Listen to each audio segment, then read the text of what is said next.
श्री चैतन्य चरितामृत मध्य लीला अध्याय 20 श्लोक संख्या 222 से हम चर्चा करेंगे। शुरू करने से पहले प्रार्थना जुड़ाएंगे।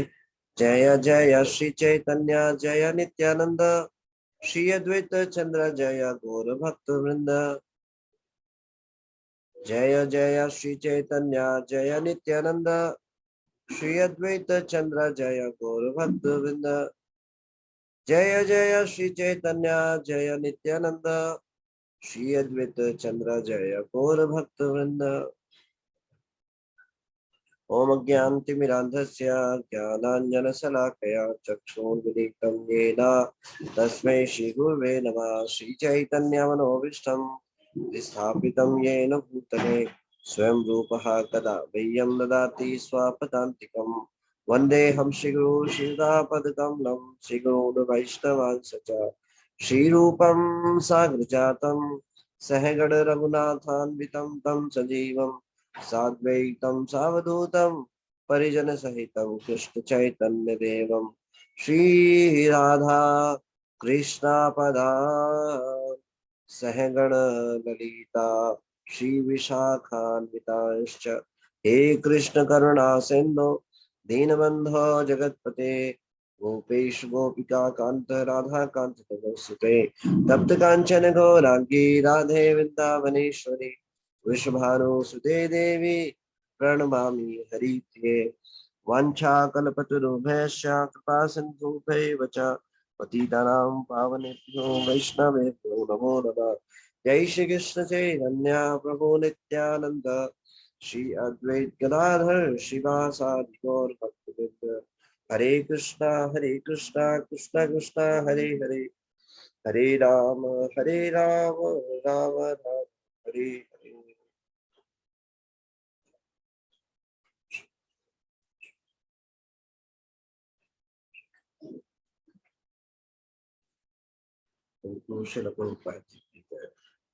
चैतन्य चरितामृत मध्य लीला अध्याय 20 श्लोक संख्या 222।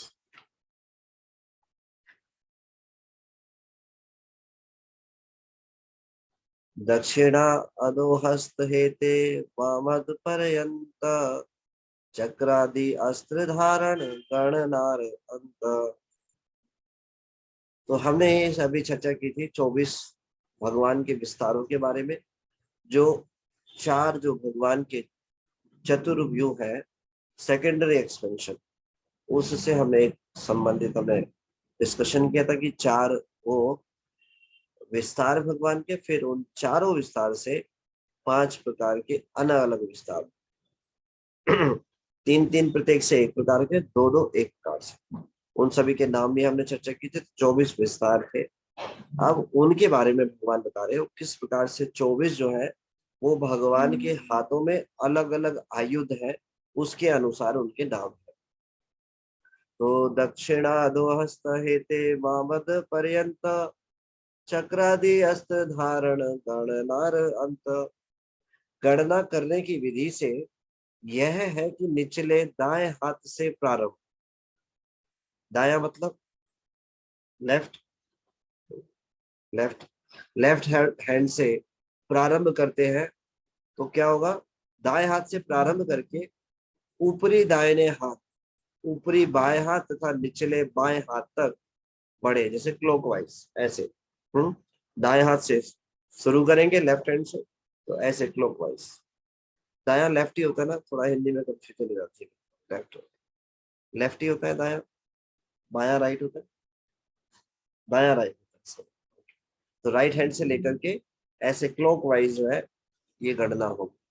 सबसे पहले अगर क्लॉकवाइज करेंगे तो दाएं हाथ में सबसे पहले जो आयुध होगा, फिर सेकंड नंबर पे जो हैंड होगा, भगवान के चतुर्भुज रूप है, फिर उनका, फिर तीसरे नंबर पे लेफ्ट हैंड का पहला जो ऊपर वाला हाथ होगा, फिर नीचे वाला हाथ होगा। इस प्रकार से ये आयुध है अलग अलग और उनके नाम है। तो ऐसे करके क्लॉकवाइज चलेगा, राइट से लेकर लेफ्ट की तरफ। तो राइट से पहला नीचे वाला हाथ, फिर सेकंड, राइट का सेकंड ऊपर वाला कंधे की तरफ वाला, है ना, और फिर लेफ्ट में ऊपर कंधे वाला, फिर नीचे वाला। इस प्रकार से भगवान विष्णु का नाम उनके हाथों में धारण किए गए अस्त्रों के क्रम के अनुसार। तो भगवान अलग अलग अस्त्रों को, आयुधों को धारण करते हैं, उनके अनुसार ये नाम। सिद्धार्थ संहिता करे 26 मूर्ति गणन, तारमते कही आगे चक्रादि धारण।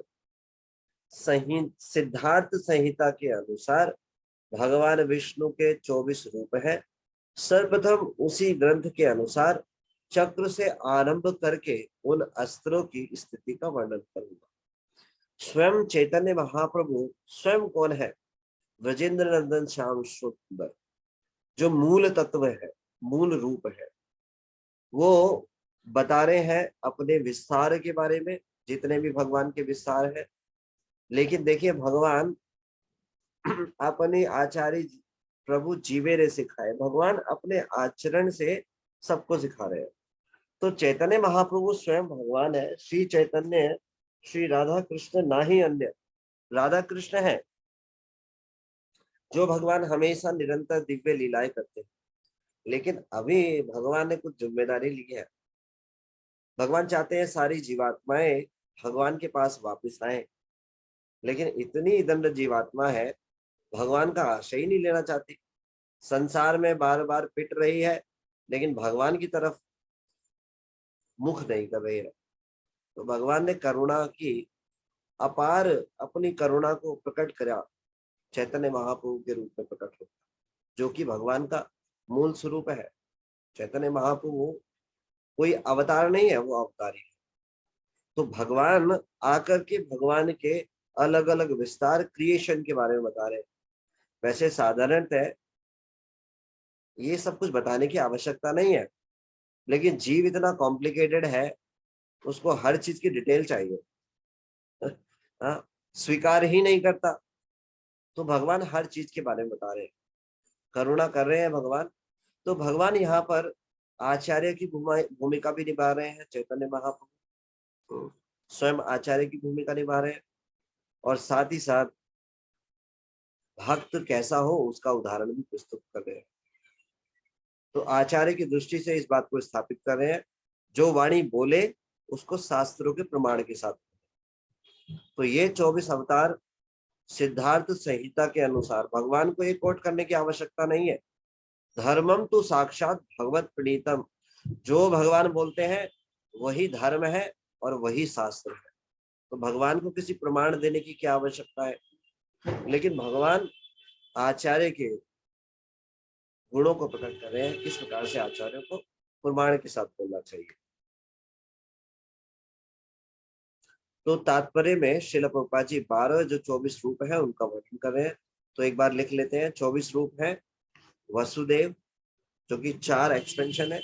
सबसे पहले भगवान बलराम के रूप में भगवान एक्सपेंशन करते हैं, ये हमने चर्चा की, जो भगवान से अभिन्न है। बस अंतर कितना है कि बलराम जी गोरे हैं और भगवान श्यामले हैं। फिर बलराम जी अपना एक्सपेंशन करते हैं 4 चतुर्व्यूह के रूप में, वसुदेव, संकर्षण, प्रद्युम्न और अनिल। फिर उनसे विस्तार होता है नारायण अवतार, नारायण विस्तार होता है। और फिर जो विस्तार होता है, फिर ये 24 विस्तार होते हैं, जिसमें सबसे पहले 4 विस्तार होते हैं, वासुदेव, संकर्षण, प्रद्युम्न, अनिरुद्ध और केशव।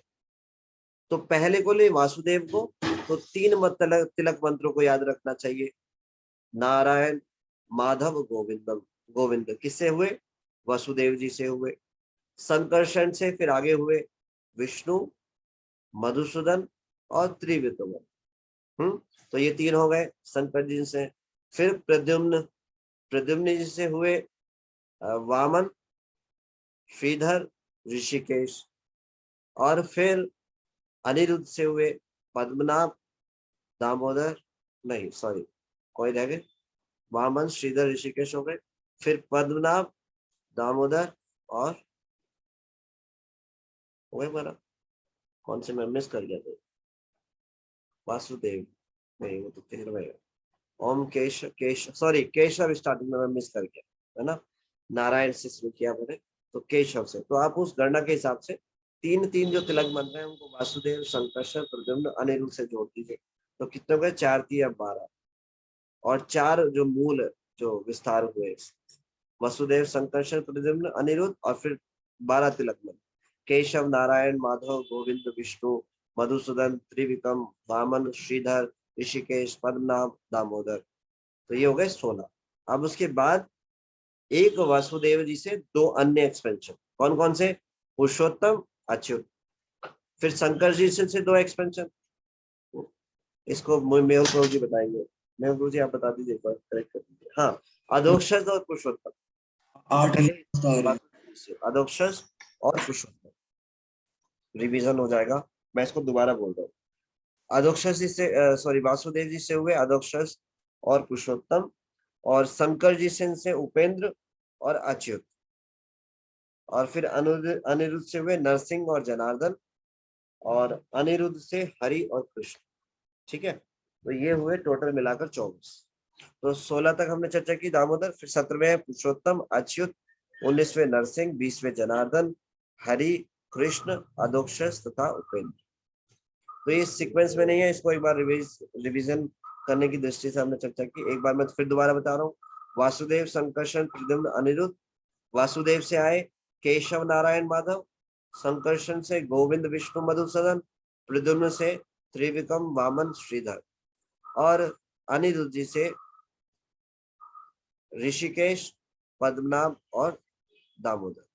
फिर वासुदेव जी से 2 एक्सपेंशन, अधोक्षज और पुरुषोत्तम, और शंकर जी से उपेंद्र, अच्युत, और प्रद्युम्न जी से नरसिंह और जनार्दन, और अंत में अनिरुद्ध से हरि और कृष्ण। तो ये 24 तत्व हो।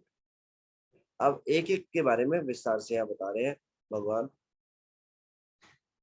वासुदेव गदा शंख चक्र पद्मधर, संकर्षण गदा शंख पद्म चक्र कर। तो सबसे पहले वासुदेव के बारे में बता रहे हैं।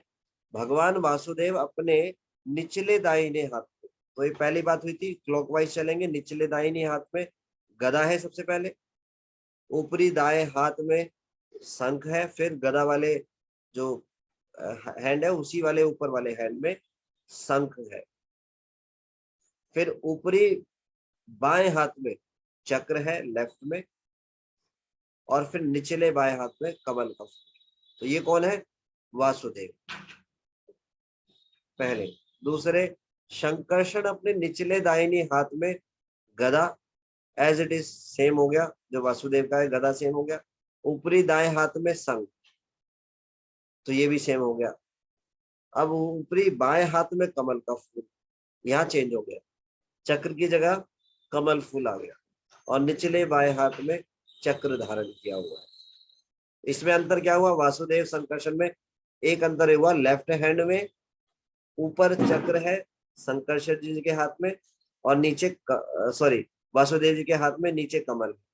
शंकर जी के हाथ में ऊपर कमल है, नीचे चक्र है, ये अंतर हो गया। राइट हैंड में दोनों के सेम, गदा नीचे है और शंख ऊपर है। प्रद्युम्न चक्र शंख गदा पद्मधर, अनिरुद्ध चक्र गदा शंख पद्म कर।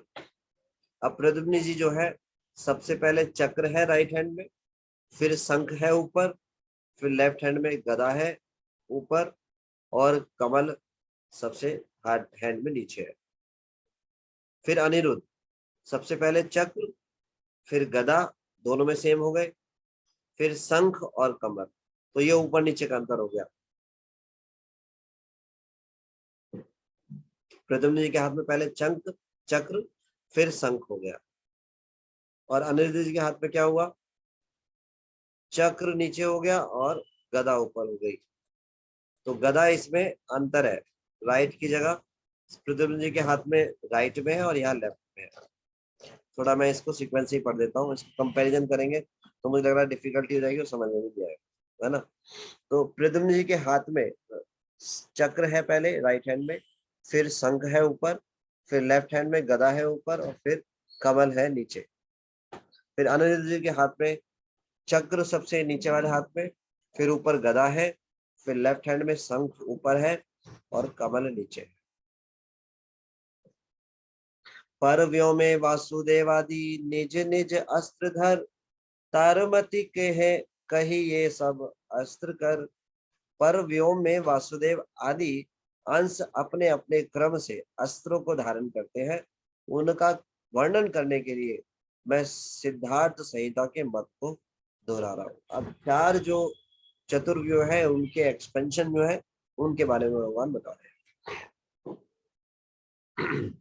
श्री केशव पद्म शंख चक्र गदा धर, नारायण शंख पद्म गदा चक्र धर।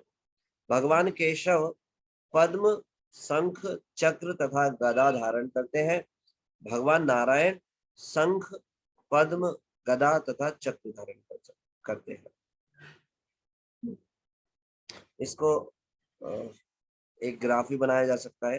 जैसे भगवान के नाम लिख लिए सारे 24, फिर शंख चक्र गदा पद्म लिख लिया, फिर उनके सामने सीरियल नंबर दे सकते हैं 1 2 3 4 ऐसे करके, तो आसानी समझ में आ जाएगा। और क्लॉकवाइज एक मैप बना सकते हैं, क्लॉकवाइज चल रहा है 1 2 3 4 ऐसे। भगवान के छोटी सी विग्रह बनाकर पेन से या पेंसिल से फिर उसको आसानी से समझा जा सकता है। 1 2 3 4 उसको टिक करते जाए। श्री माधव गदा चक्र शंख पद्म कर, श्री गोविंद चक्र गदा पद्म शंख धर। भगवान माधव अपने हाथों में गदा सबसे पहले, फिर चक्र, फिर शंख तथा कमल धारण करते हैं। राइट से लेफ्ट की तरफ क्लॉकवाइज चलते जाएंगे। भगवान गोविंद चक्र गदा पद्म तथा शंख धारण करते हैं। विष्णु मूर्ति गदा पद्म शंख चक्र कर, मधुसूदन चक्र शंख पद्म गदाधर। भगवान विष्णु अपने हाथों में गदा पद्म शंख तथा चक्र लिए रहते हैं। भगवान मधुसूदन चक्र शंख पद्म तथा गदा धारण करते हैं। भगवान के विभिन्न अवतार है, भगवान के एक्सपेंशन है, इनके बारे में श्रवण करना, कौन से हाथ में कौन सा आयुध है। कभी ये ना सोचे अरे हमें क्या लीला दे रहा, कौन से में क्या है। हमारे आराध्य तो ब्रजेंद्र नंदन श्याम सुंदर है, विष्णु जी धारण करते रहे। नहीं, ये सब कथाएं हैं, भगवान के मुख से निकली वाणी है। इनको सुनने से हमारे हृदय में भगवान के प्रति आकर्षण होता है। भगवान के जब आयुधों का नाम लेते हैं तो जो अस्त्र हैं वो तो हमारे अनर्थों को क्षमन करते हैं, और जो पुष्प और जो आशीर्वाद जो प्रदान करते हैं शंख, वो हमारी भक्ति में हमारे को तीव्र करते हैं। तो इनके बारे में श्रवण करना सदैव बढ़िया है, अच्छा है, बारंबार सुनना चाहिए। त्रिविक्रम पद्म गदा चक्र शंख कर, श्री वामन शंख चक्र गदा पद्म धर। भगवान त्रिविक्रम अपने हाथों में कमल गदा चक्र तथा शंख धारण करते हैं। तो ये जो है शंख चक्र गदा पद्म, ये सब पर्सनैलिटीज है। भगवत धाम में हर एक वस्तु पर्सनैलिटी है, इंडिविजुअल जीवात्मा है। तो कमल है तो वो भी एक इंडिविजुअल जीवात्मा है, गदा वो भी इंडिविजुअल है, शंख ये भी इंडिविजुअल है, और चक्र ये भी इंडिविजुअल है। भगवत धाम में सब कुछ सच्चित आनंद का बना हुआ है। भगवान के साथ सबकी पर्सनल रिलेशनशिप है। तो ये जो आयुध है भगवान के, ये भी इस संसार में आते हैं प्रचार के लिए, क्योंकि भगवान के पार्षद है। तो कलयुग में ये भगवान के अलग अलग अस्त्र भी प्रकट हुए प्रचार करने के लिए। दक्षिण भारत में ऐसे भगवान के ये आलवार जो है, वो ये भगवान के तरह तरह के जो आयुध है, आभूषण है, उन्हीं का अवतार हुआ। तो ये भगवान के जो है पार्षद है और भगवान के नित्य संगी है, और भगवान का इनके साथ पर्सनल रिलेशनशिप है। और ये भी संसार में प्रचार के लिए आते हैं भगवान के आदेश अनुसार। तो जो 12 अलवारों में से कुछ जो आयुध है वो भी प्रकट हुए, जिन्होंने भगवान का नाम वो प्रचार को स्थापित किया। तो ये सब पर्सनैलिटीज है। श्रीधर भगवान त्रिविक्रम अपने हाथों में कमल गदा चक्र तथा शंख लिए रहते हैं। भगवान वामन शंख चक्र गदा तथा कमल धारण करते हैं। श्रीधर पद्म चक्र गदा शंख कर, ऋषिकेश गदा चक्र पद्म शंख धर। भगवान श्रीधर के हाथों में कमल चक्र गदा तथा शंख रहते हैं। भगवान ऋषिकेश अपने हाथों में गदा चक्र कमल तथा शंख धारण करते हैं। पद्मनाभ शंख पद्म चक्र गदा कर, दामोदर पद्म चक्र गदा शंख धर। भगवान पद्मनाभ शंख कमल चक्र तथा गदा लिए रहते हैं। भगवान दामोदर कमल चक्र गदा तथा शंख धारण करते हैं। पुरुषोत्तम चक्र पद्म शंख गदाधर, श्री अच्युत गदा पद्म शंख चक्र शंखधर। भगवान पुरुषोत्तम चक्र पद्म शंख तथा गदा धारण करते हैं। भगवान अच्युत गदा कमल चक्र तथा शंख धारण करते हैं। श्री नरसिंह चक्र पद्म गदा शंखधर, जनार्दन पद्म चक्र शंख गदा कर। भगवान नरसिंह चक्र पद्म गदा तथा शंख धारण करते हैं। भगवान जनार्दन अपने हाथों में कमल चक्र शंख तथा गदा लिए रहते हैं। श्री हरि शंख चक्र गदा पद्म गदा कर, श्री कृष्ण शंख गदा पद्म चक्र कर, पद्म चक्र कर। श्री हरि अपने हाथों में शंख चक्र पद्म तथा गदा लिए रहते हैं। भगवान श्री कृष्ण अपने हाथों में शंख गदा कमल तथा चक्र धारण करते हैं। अधोक्षज पद्म गदा शंख चक्र कर, उपेंद्र शंख गदा चक्र पद्म कर। भगवान अधोक्षज अपने हाथों में कमल गदा शंख तथा चक्र लिए रहते हैं। भगवान उपेंद्र अपने हाथों में शंख गदा चक्र तथा कमल धारण करते हैं। हाय शीश पंचरात्रे कहे पोष पोल शोलजन, तारमते कही एवे चक्रादि धारण। हर शीर्ष पंचरात के अनुसार 16 पुरुष है। मैं अब उस मत का वर्णन करूंगा कि ये किस तरह अस्त्रों को धारण किए रहते हैं। तो भगवान एक अन्य शास्त्र से हरिशीष पंचरात्र है, जिसके अनुसार 16 जो एक्सपेंशन है उनके बारे में विस्तार करेंगे। 16 कौन कौन से? वासुदेव, संकर्षण, प्रद्युम्न और 12 तिलक मंत्र। तो भगवान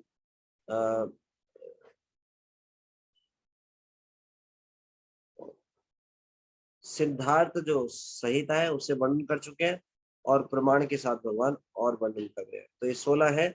वासुदेव, संकर्षण, प्रद्युम्न, अनिरुद्ध, केशव, नारायण, माधव, गोविंद, विष्णु, मधुसूदन, त्रिविक्रम, वामन, श्रीधर, ऋषिकेश, पद्मनाभ तथा दामोदर।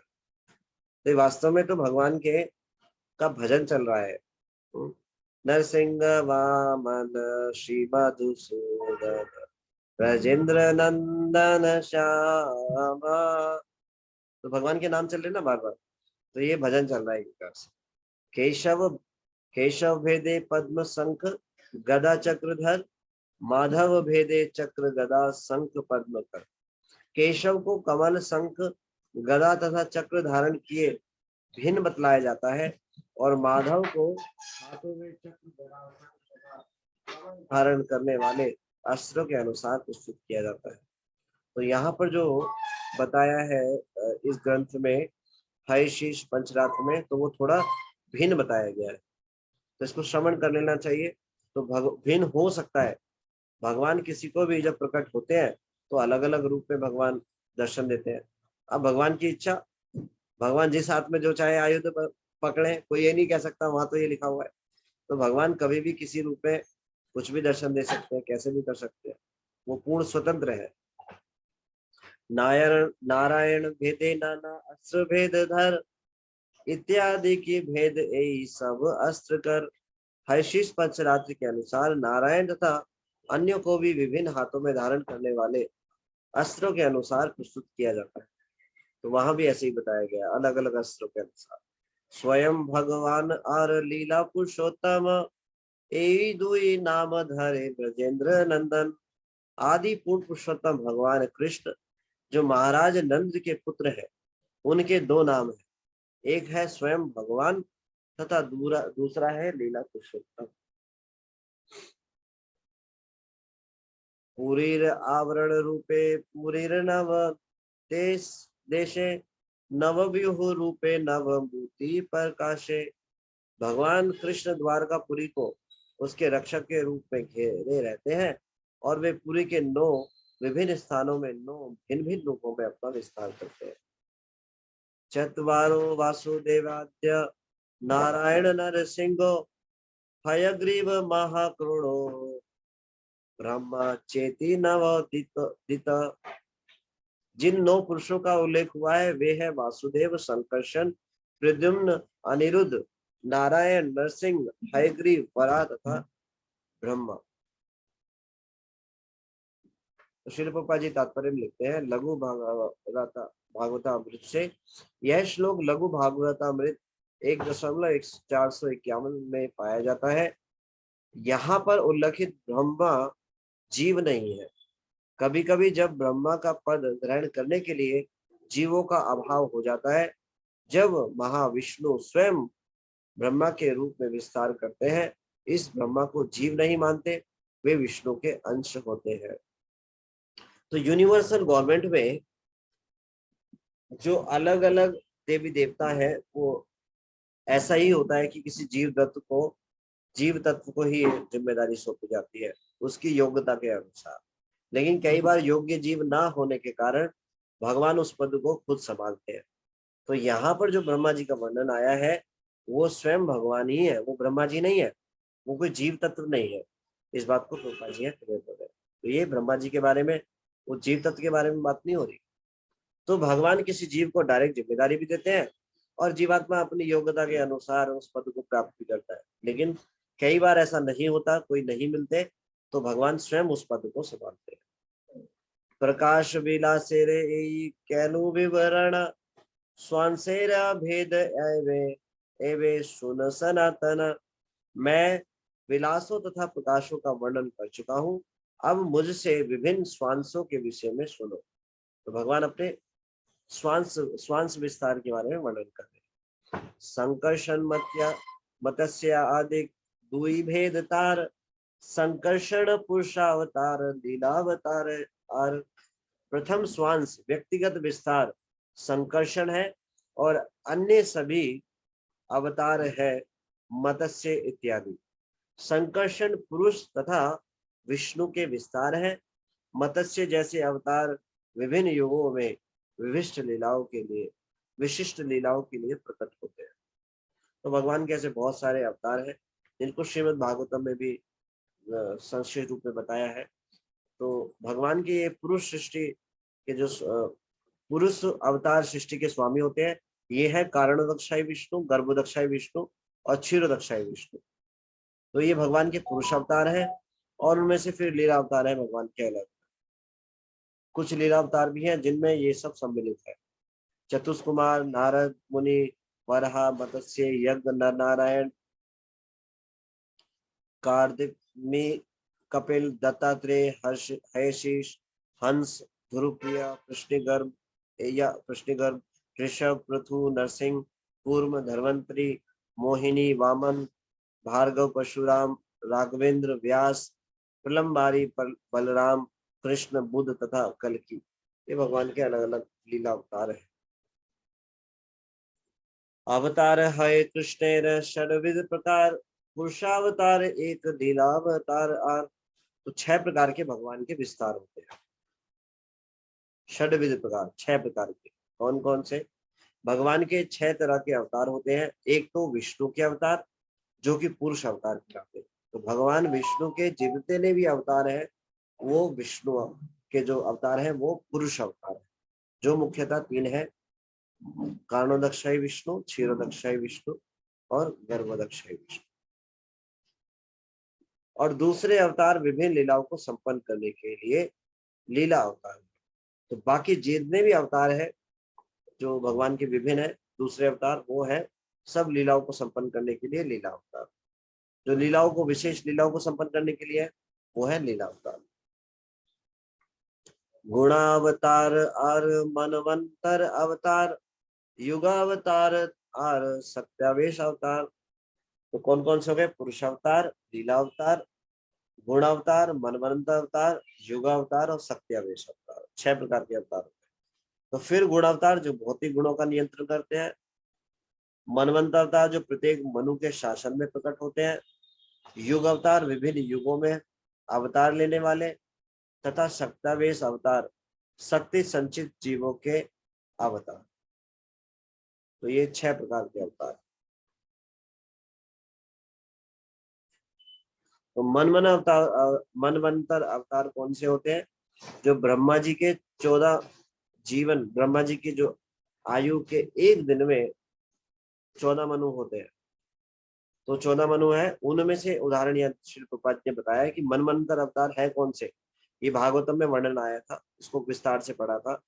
तो एक बार यहाँ 12 जो 14 मनु है उनका नाम पढ़ेंगे। यज्ञ, विभु, सत्यसेन, हरि, वैकुंठ, अजित, वामन, सार्वभौम, ऋषभ, विश्वक्सेन, धर्म सेतु, सुदामा, योगेश्वर तथा वृद्धभानु। ये 14 जो मनवंतर है, हर एक मनवंतर में भगवान के मनवंतर अवतार प्रकट होते हैं। ये युगावतार कौन से हैं? सतयुग में श्वेत वर्ण में भगवान आते हैं, त्रेता युग में रक्त में, द्वापर युग में श्याम वर्ण में, और कलयुग में सामान्यतः कृष्ण काला, किंतु विशेष दशाओं में पीतवर्ण, चैतन्य महाप्रभु के बारे में बात। तो भगवान के जो है ये कौन से है? युग अवतार। सत्य अवतार भी उदाहरण यहाँ पे दिया है प्रभुपाद जी ने। सत्य अवतारों की 2 श्रेणियां हैं।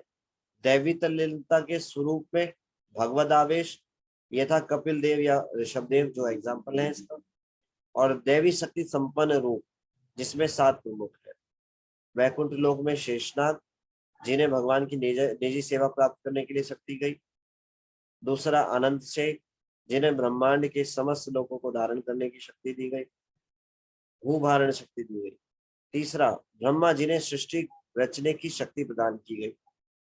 चतुर्सन, चारों कुमार, जिन्हें दिव्य ज्ञान वितरण करने की विशेष शक्ति दी गई, ज्ञान शक्ति। और नारद मुनि, जिन्हें भक्ति वितरित करने की शक्ति दी गई।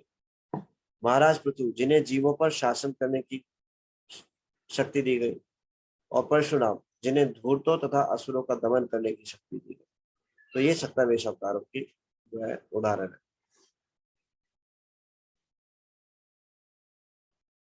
बाल्ये पौगंड है विग्रहेरा धर्म, एत रूपे लीला करेन ब्रजेंद्र नंदन।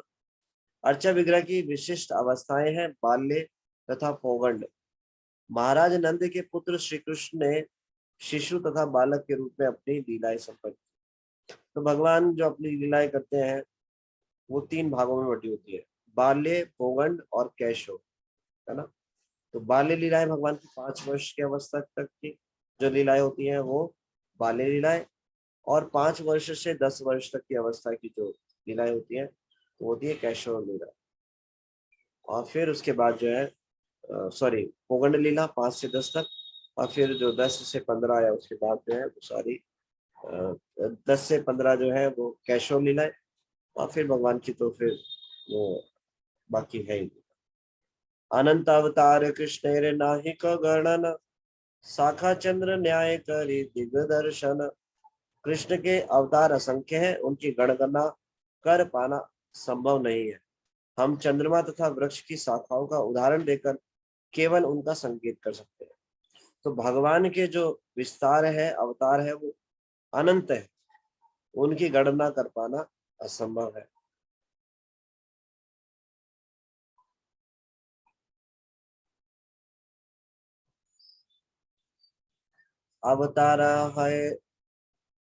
अवतारा ही असंख्या सत्वनिधे द्विजा, यथावतीना विदासीना कुल्या सरस्यु सहस्त्रशा। हे विद्वान ब्राह्मणों, जिस प्रकार विशाल जलाशयों में लाखों छोटे छोटे झरने निकलते हैं, उसी तरह से समस्त शक्तियों के आधार पूर्ण पुरुषोत्तम भगवान श्री हरि से असंख्य अवतार प्रकट होते हैं। प्रथमेरे करे कृष्ण पुरुषावतार, सेते पुरुष है त्रिविध प्रकार। प्रारंभ में कृष्ण स्वयं पुरुष अवतार अर्थात विष्णु अवतारों के रूप में अवतरित होते हैं। ये 3 प्रकार के होते हैं। विष्णु स्त्रीणी रूपाणी पुरुषाख्यन्यथो विदो एकम तु महता श्रेष्ठा द्वितीयम तो त्वत्तन संस्थितम तृतीय सर्वभूत संस्थम तानि ज्ञात्वा विमुच्यते। विष्णु के 3 रूप हैं जो पुरुष कहलाते हैं। प्रथम महाविष्णु जो संपूर्ण भौतिक सृष्टि महत के सृष्टा है। तो भगवान विष्णु जो है उनके अंग से, उनके शरीरों से, उनके रोम छिद्रों से, श्वास से ये ब्रह्मांड प्रकट हो रहे हैं। ब्रह्मांड मतलब महत तत्व प्रकट होता है, जो कि पहले निष्क्रिय अवस्था में होता है, लेकिन भगवान के ग्लांस से वो प्रधान जो है सक्रिय अवस्था में होता है। उसी को जो प्रधान जो है जब सक्रिय अवस्था में हो जाता है तो उसको महत बोलते हैं, महत तत्व। तो महत तत्व के अंदर भगवान जब प्रधान के अंदर दृष्टिपात करते हैं, किस चीज का दृष्टिपात करते हैं? भगवान अपनी 2 नेत्रों से दृष्टिपात करते हैं, काल शक्ति और जीव शक्ति। तो ये भगवान जो है महत तत्व के सृष्टा है। कौन? महाविष्णु, भगवान महाविष्णु। द्वितीय गर्भोदक्षाई विष्णु है जो प्रत्येक ब्रह्मांड में स्थित है, तथा तृतीय क्षीरोदक्षाई विष्णु है जो प्रत्येक प्राणी के हृदय में रहते हैं। जो इन तीनों को जान लेता है वह माया के बंधन से छूट जाता है।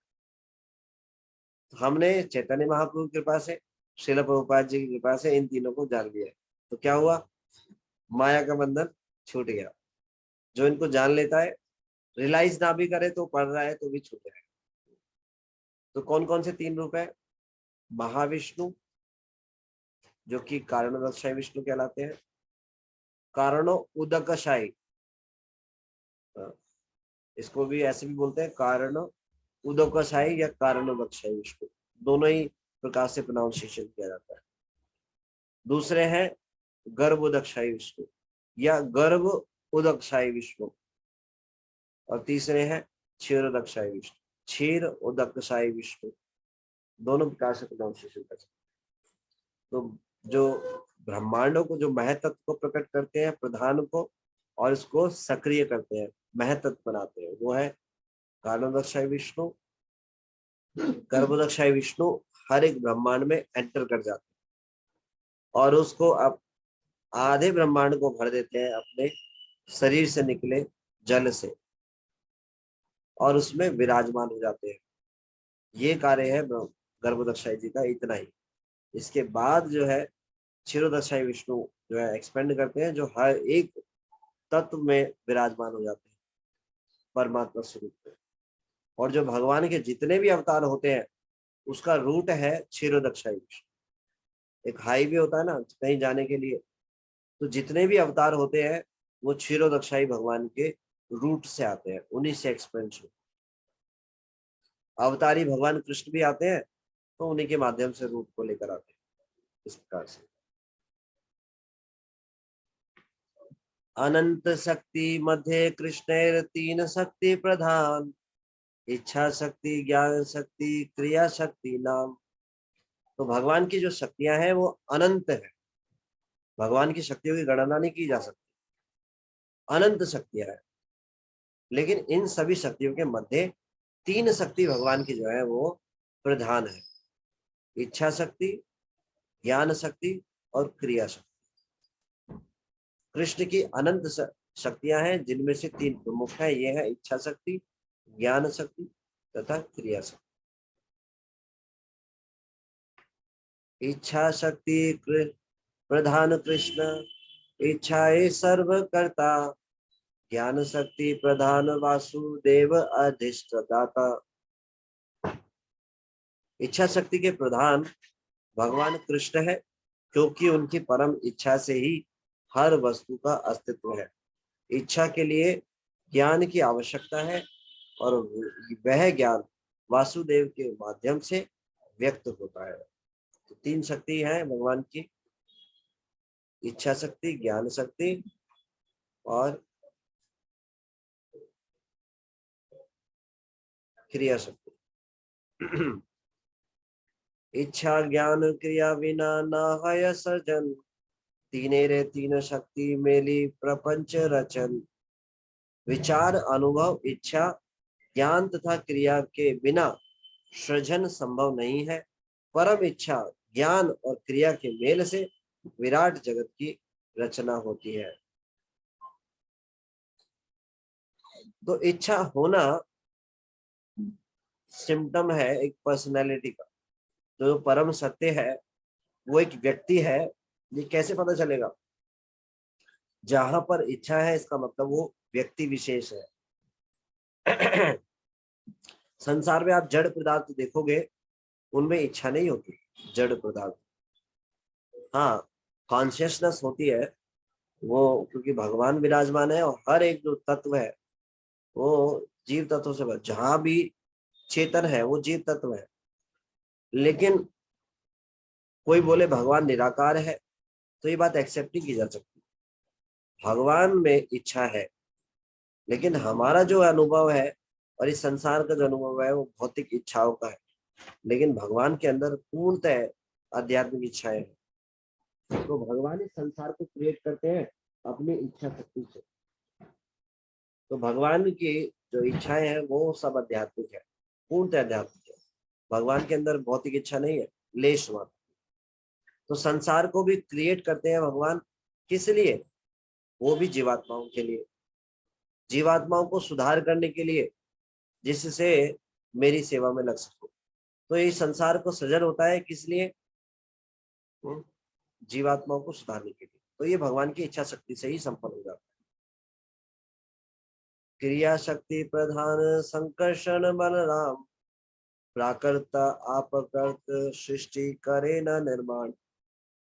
तो जो कुछ भी निर्माण होता है, भगवान कृष्ण को क्रिएशन से कोई लेना देना।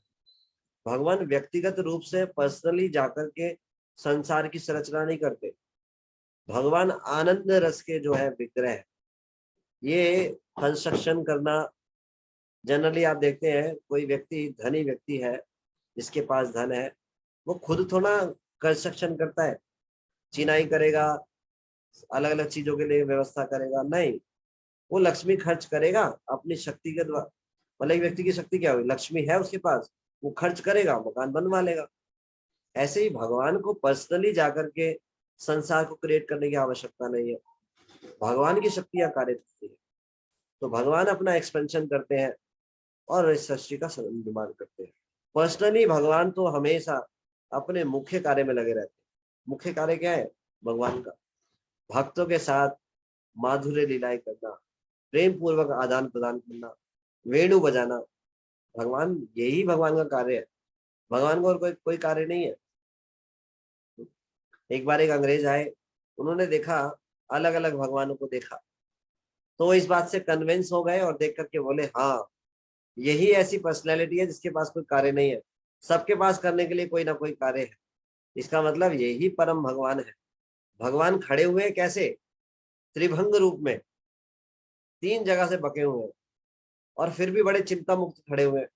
कोई जरा तीन तीन जगह से बक बक होकर के खड़ा होकर देखे और उसमें आनंद होकर मुस्कुराकर बांसुरी बजाए। कोई ऐसा कर सकता है? टेंशन में ही लगा रहेगा वो, अरे यार हिले जा रहे हिले जा रहे। बकने की बात छोड़ दीजिए, मुझे याद आ रहा है एक बार मेरी तबीयत खराब हुई थी, तो डॉक्टर ने क्या किया, चेक करने के लिए कि क्या प्रॉब्लम है, उन्होंने मेरी आंखें बंद करवाई और मेरे हाथों को ऐसे सीधा ऐसे करवा दिया और फिर बोला आंख बंद कर लो। तो मैं धड़ाम से गिरने ही वाला था, उन्होंने मुझे पकड़ लिया। क्यों? कुछ प्रॉब्लम थी जिसके कारण वो इस प्रकार से, कुछ प्रॉब्लम थी जो वो उस टेस्ट में समझ पाते थे। तो वो मैं ऐसे हुआ तो वो मैं गिरने ही वाला था, उन्होंने मुझे पकड़ लिया। तो मैं जब सीधे पैरों पे खड़ा हूँ, दो पैरों पे, और बैलेंस बना के खड़ा हुआ हूँ, इस हाथ को ऐसे करने का मतलब उन्होंने कुछ बैलेंस बनाने का कुछ टेस्ट किया होगा, ऐसा मुझे ज्यादा ज्ञान नहीं है। तो तब भी नहीं खड़े हो पा रहे, आंख बंद की तो खड़े हो। अब भगवान अपना आनंद में बांसुरी बजा रहे हैं, वो भी तीन अंग से बके हुए और टेढ़े खड़े हुए हैं और आनंद में बांसुरी बजा रहे हैं। और कैसी बांसुरी बजा रहे हैं? जिसको सुनकर सब आकर्षित हो रहे हैं। पूरा वेणु गीत है श्रीमद् भागवतम, उसको सुनते हैं तो पता चलता है ना केवल गोपियां, जो भी वृंदावन में है वो आकर्षित है।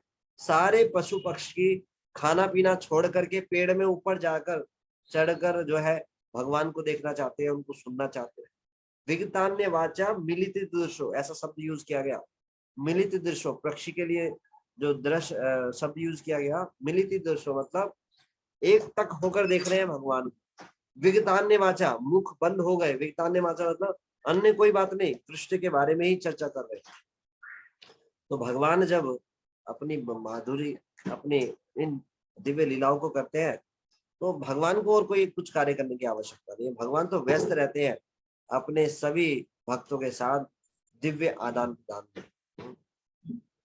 तो ऐसा वातावरण है वृंदावन का, और ऐसा अद्भुत आदान प्रदान है भगवान।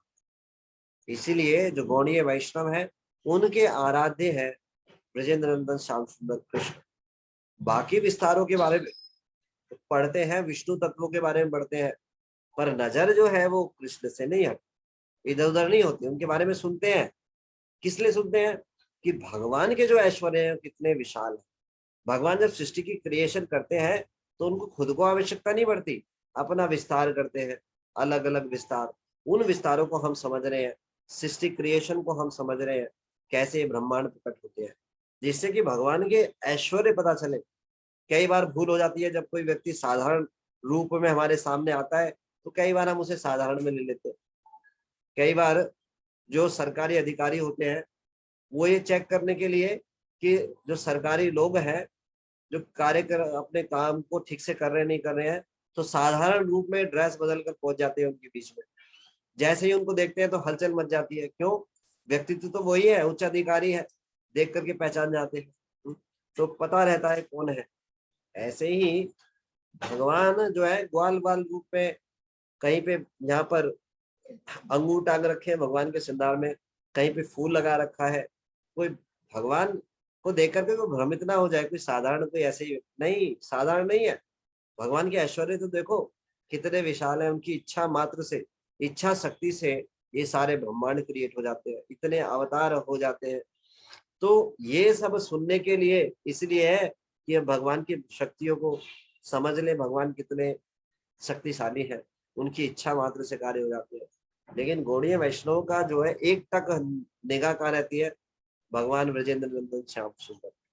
और वृंदावन पे आराध्यो व्रजेद तनयस तद्धाम वृंदावनम रम्या काचित उपासिता व्रजवधू वर्गेन वा कल्पिता। केवल जो है एक टकटकी कहाँ पर है? जो वृंदावन में रहने वाले श्याम सुंदर, द्वारका में रहने वाले भी नहीं।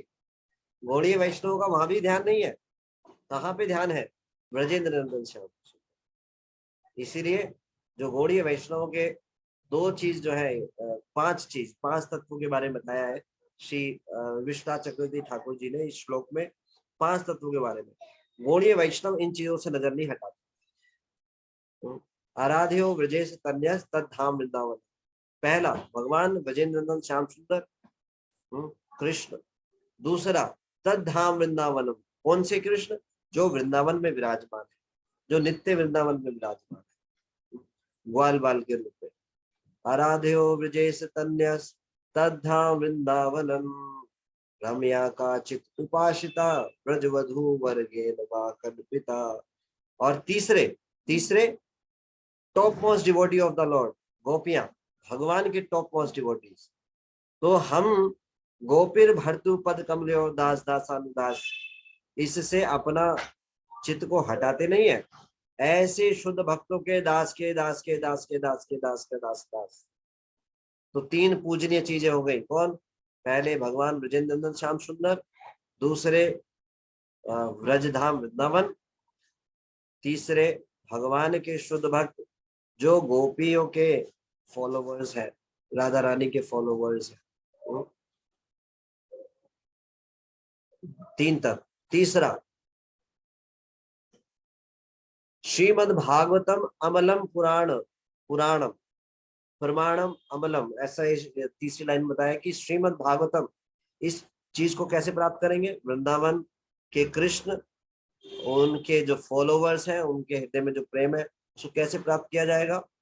श्रीमद् भागवतम। श्रीमद् भागवतम अमलम प्रमाणम प्रेमा पुमार्थो महा। तो वो जो है हमारा जो लक्ष्य है वो प्रेम है, पांचवा तत्व है श्रीमद् भागवतम और प्रेम। वो प्रेम कैसे प्राप्त होगा? श्रीमद् भागवतम की शरण लेकर, आश्रय लेकर, भगवान के शुद्ध भक्तों का आश्रय लेकर के। तो क्या करेंगे? ब्रज वृंदावन के जो जो कृष्ण है उनको प्राप्त करेंगे। तो पांच तत्व बताए इसमें।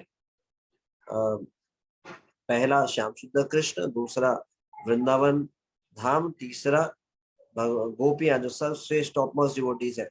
तो गौड़ीय वैष्णव उनके दासों के दास के दासों के दास का फॉलोवर्स है। चौथा श्रीमद् भागवतम और पांचवा है प्रेम, कृष्ण प्रेम। तो जो कृष्ण प्रेम है वो हमारे जीवन का लक्ष्य है। कैसे प्राप्त होगा? वो श्रीमद् भागवतम का आश्रय लेकर कर, भगवान के शुद्ध भक्तों का आश्रय लेकर। पांच तत्वों के बारे में श्री विश्वनाथ चक्रवर्ती ठाकुर जी ने बताया है और इसका प्रमाण है चैतन्य महाप्रभु। मेरे को श्लोक पूरा याद नहीं आ रहा, मैं भूल गया हूँ। तो इस श्लोक में आप इसको लिख सकते हैं, बहुत ही इंपॉर्टेंट श्लोक है। तो चैतन्य महाप्रभु इस बात का प्रमाण है। तो ये पांच जो है चीजें गौड़ीय वैष्णवों के ये मूल तत्व है। जो इस बात को लक्ष्य क्या है? कृष्ण प्रेम। कैसे प्राप्त करेंगे? श्रीमद् भागवतम और भगवान के शुद्ध भक्तों के आश्रय लेकर। किसको प्राप्त करेंगे? वृंदावन धाम के, वृंदावन में विराजमान जो श्याम सुंदर कृष्ण। इसलिए क्या करें? सदैव जो है इनको अपने हृदय में धारण करें, हमेशा वृंदावन का चिंतन करें, शुद्ध भक्तों के आश्रय रहें, श्रीमद् भागवतम के आश्रय रहे, प्रतिदिन श्रवण करें। इसलिए श्रील प्रभुपाद जी ने बड़ी कृपा करके हमें ये श्रीमद् भागवतम दिया है। नित्यम भागवत सेवया। श्रील प्रभुपाद जी का ऐश्वर्य देखिए, सभी बद्ध जीवात्माओं को सीधा ब्रज प्रेम प्रदान कर रहे हैं। उन्होंने जो विधि दी है उसमें ब्रज भक्ति के अलावा और कुछ है ही नहीं। सुबह उठते हैं और रात तक का जो प्रोग्राम है उसमें ब्रज भक्ति ही है। श्रीमद् भागवतम से भगवान कृष्ण का प्रेम प्राप्त होता है। जब तुलसी आरती करते हैं तो उसमें उसमें एक अंग आता है। कोई भक्त बता सकते हैं कहाँ पर ब्रज भक्त का वर्णन है उस लाइन में, पंक्ति में? कोई भक्त बता सकते हैं? मैं हैंड डाउन कर रहा हूँ। तुलसी आरती अगर याद हो तो आप बता सकते हैं, जिनको याद होगा वो बता सकता है। ढूंढिए कहाँ पर उसमें व्रज का वर्णन है। मोरैया विलास विलास कुंज दियो वा, नयने हेरी वो सदा युगल रूप राशि। हाँ, श्रील प्रभुपाद जी ने जीवात्मा को पता भी नहीं है क्या दे रहे हैं। इसको जब रियलाइज होगा तो हमें कितना कृतज्ञ होना चाहिए श्रील प्रभुपाद जी। व्रज भक्ति प्रदान कर रहे हैं जो सर्वश्रेष्ठ टॉपमोस्ट है। विष्णु तत्व की भक्ति नहीं बता रहे, सर्वश्रेष्ठ भक्ति प्रदान कर रहे हैं। हे तुलसी महारानी, अपनी कृपा करो, कृष्ण के व्रज का निवास दो, जिससे कि हम हमेशा श्री श्री राधा कृष्ण को निहार सके, उनकी सेवा कर सके। नित्यम भागवत सेवया। पांच तत्वों के बारे में श्री विश्वनाथ चक्रवर्ती ठाकुर जी ने बताया। श्रीमद् भागवतम का आश्रय दिया। नित्यम भागवत सेवया। जो भागवतम नित्य दिन पढ़ेगा, श्रवण करेगा, वो कृष्ण प्रेम प्राप्त करेगा। सीधा डायरेक्ट, अयोग्यता होते हुए भी ऐसा सिस्टम बनाकर दिया, अयोग्य व्यक्ति भी आए और सीधा व्रज की जो भक्ति है उसको प्राप्त कर दे। लेकिन कैसे प्राप्त होगी? शुद्ध भक्तों का शरण लेकर। किस मूड में? विनम्रता के भाव से। हो पीर भरत्युर पद कमल्यो दास दास अनुदास। खाली बोलना नहीं, अपने वचनों से बोलना और उसको व्यवहार में लेके आना, ये बहुत महत्वपूर्ण है। तो क्या प्राप्त होगा? ब्रज भक्ति प्राप्त होगी। श्रील प्रभुपाद जी ने ये साधारण इस्कॉन मंदिर नहीं बनाए, ये हर जगह अपने हृदय में वृंदावन को धारण करके एक कॉपी सब जगह स्थापित कर दी प्रभुपाद जी। हर एक स्थान को पवित्र कर दिया। जहां पर भी ये स्थान विराजमान होता है, वृंदावन में भगवान श्री श्री राधा कृष्ण होते हैं और उनके प्रिय भक्त होते हैं ब्रजवासी। तो वही स्थान बना दिया, जो चाहे उसकी प्रैक्टिस कर ले, यहाँ पर प्रैक्टिस करें और शरीर छोड़ने के बाद नित्य लीला में भगवान के विराजमान हो जाए। जहां पर भगवान अपनी एक किसी ब्रह्मांड में लीला कर रहे हैं वहां पे डायरेक्ट एंट्री मिलेगी, और फिर नित्य लीला में। देखिए यहाँ पे प्रैक्टिस हुई तो भगवान के ऐसे ब्रह्मांड में जाकर निवास मिले, प्रवेश मिलेगा जहां पर भगवान लीला कर रहे हैं, और उसके बाद भगवान की नित्य लीला में प्रवेश मिलेगा। कितना अद्भुत है, कितनी करुणा है, इतने अवतार, इतने करुणा कर लेकर प्रकट हुए श्रील प्रभुपाद जी। इसीलिए जीवात्माओं के लिए उन्होंने इतना कष्ट उठाया, ऐसी करुणा देने के लिए। मार्ग है प्रेम दे, श्रील प्रभुपाद जी नित्यानंद प्रभु जी से, नित्यानंद की करुणा से कम नहीं है, पूरी करुणा लेकर आए नित्यानंद प्रभु की, उन्हीं के मूड में आए। सबको कृपा बांटूंगा, रे धूर्त अधमो, कृपा नहीं भी लोगे तो दूंगा, ऐसा विचार करके सब जगह जा जाकर उन्होंने भर भर कर कृष्ण प्रेम को बांटा। जो नहीं भी लेना चाहता, या आने वाली जनरेशन, अभी कितनी जीवात्माएं हैं जो पशु शरीर में है, कितनी जीवात्माएं मनुष्य देह को धारण करेंगी और श्रील प्रभुपाद के चरण आश्रय आएंगी और उनका उद्धार हो जाएगा। इतनी करुणा, आने वाली जीवात्माओं के लिए भी ऐसा व्यवस्था करके गए जिससे कि वो कृष्ण प्रेम प्राप्त कर पाए अगले 10,000 वर्षों तक। तो श्रील प्रभुपाद जी की असीम अनुकंपा है।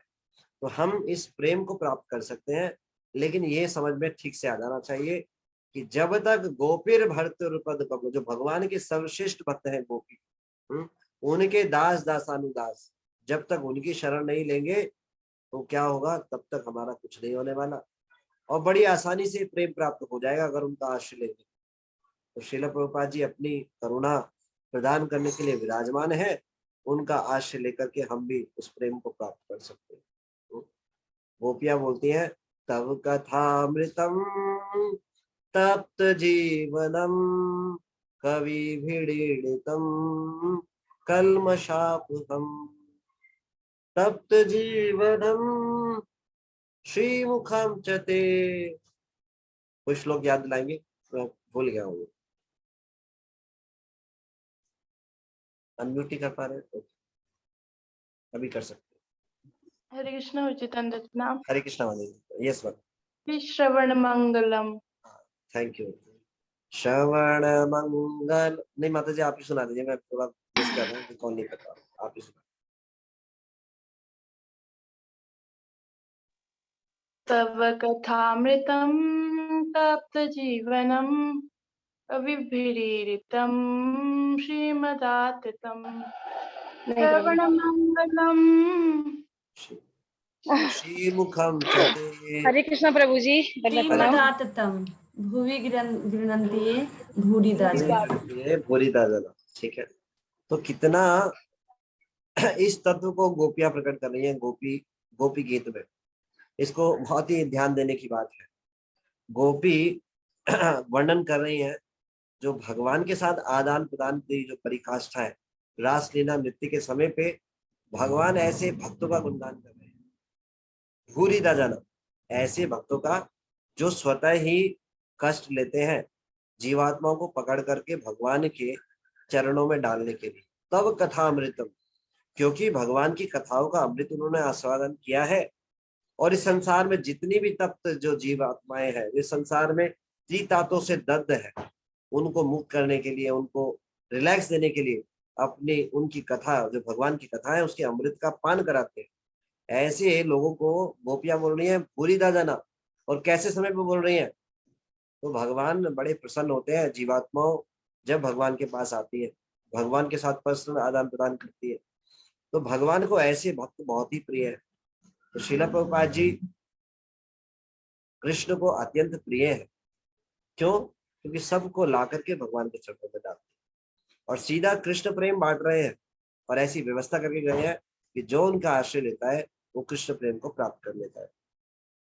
तो हम इस बात पे चर्चा कर रहे थे कि जो भगवान के जितने भी ऐश्वर्यशाली रूप, इन सब चीजों के बारे में हम पढ़ रहे हैं, लेकिन जो गौड़ीय वैष्णव है उनका जो जो केंद्र है, जो फोकस है, वो कभी भगवान कृष्ण से नहीं हटता। भगवान गौड़ीय वैष्णव के आराध्य देव है श्याम सुंदर ब्रजेंद्र नंदन कृष्ण। श्रील प्रभुपाद जी ने अयोग्य होकर भी उसको प्रदान किया। तो जब भगवान के हम इन सब विस्तारों के बारे में पढ़ रहे हैं तो हम इसलिए पढ़ रहे हैं कि भगवान की अचिंत्य शक्तियां हैं, कितना भगवान किस प्रकार से भगवान ऐश्वर्यशाली है। तो इसको सुन करके ये समझ में आना चाहिए कृष्ण कितने कृपालु हैं, इतना ऐश्वर्य इतनी शक्ति होने के बाद भी भक्तों के साथ कितना प्रेम पूर्वक आदान प्रदान करते हैं।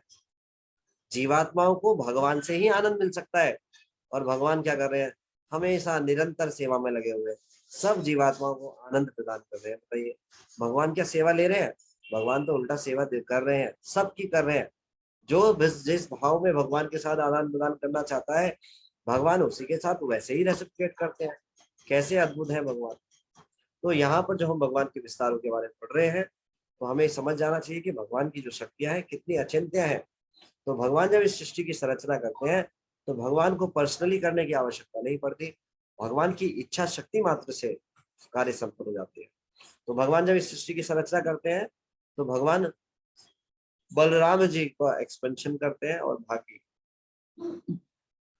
मतलब भगवान अपने संकर्षण, बलराम जी तो भगवान के आध्यात्मिक लोक में हमेशा विद्यमान है। इस संसार की सृष्टि की संरचना करने के लिए भगवान फिर बलराम जी के द्वारा एक्सपेंशन कराते हैं, अपने द्वारा नहीं कराते।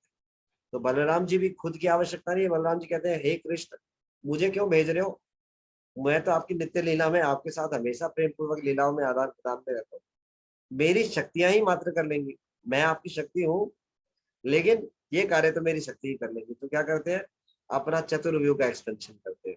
जाओ, बलराम जी कह रहे हैं मैं नहीं छोड़ के जाने वाला। तो भगवान कहते हैं चलो ठीक है, कोई बात नहीं, अपनी शक्तियों से ही काम चला लो। है तो सब भगवान ही भगवत तत्व ही है, लेकिन इस प्रकार का भाव है, आचार्य बताते हैं। बलराम जी को से कहा तो बलराम जी अपना एक्सपेंशन कर रहे हैं, भगवान आपकी मधुर लीलाओं में ही, भगवान की सेवा आदान प्रदान में ही लगे। तो चतुर्व्यूह का एक्सपेंशन करते हैं, फिर उनसे आगे एक्सपेंशन होते हैं और सारे विस्तार होते हैं। तो हम आगे बढ़ेंगे।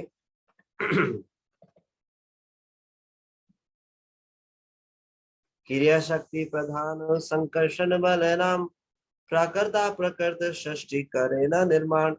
भगवान संकर्षण बलराम है, वे क्रिया शक्ति के अधिष्ठाता होने के कारण भौतिक तथा आध्यात्मिक दोनों जगतों की सृष्टि करते हैं। तो आध्यात्मिक जगत में भी जितनी भी वस्तुएं हैं, जो कुछ भगवान की सेवा की आवश्यकता है, या जो भी हम अपने आसपास की चीजें देखते हैं भगवान की सेवा में लगी होती है, वो सब बलराम जी ही है।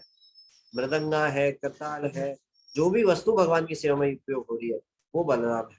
और ये भौतिक संसार में जितनी भी क्रिएशन है वो भगवान बलराम जी से ही प्रकट है। इस प्रकार से अहंकारे अधिष्ठाता कृष्ण रे इच्छाए, गोलोक वैकुंठ सृजे चित शक्ति द्वारा। आदि संकर्षण बलराम भौतिक तथा आध्यात्मिक दोनों ही सृष्टियों के कारण है।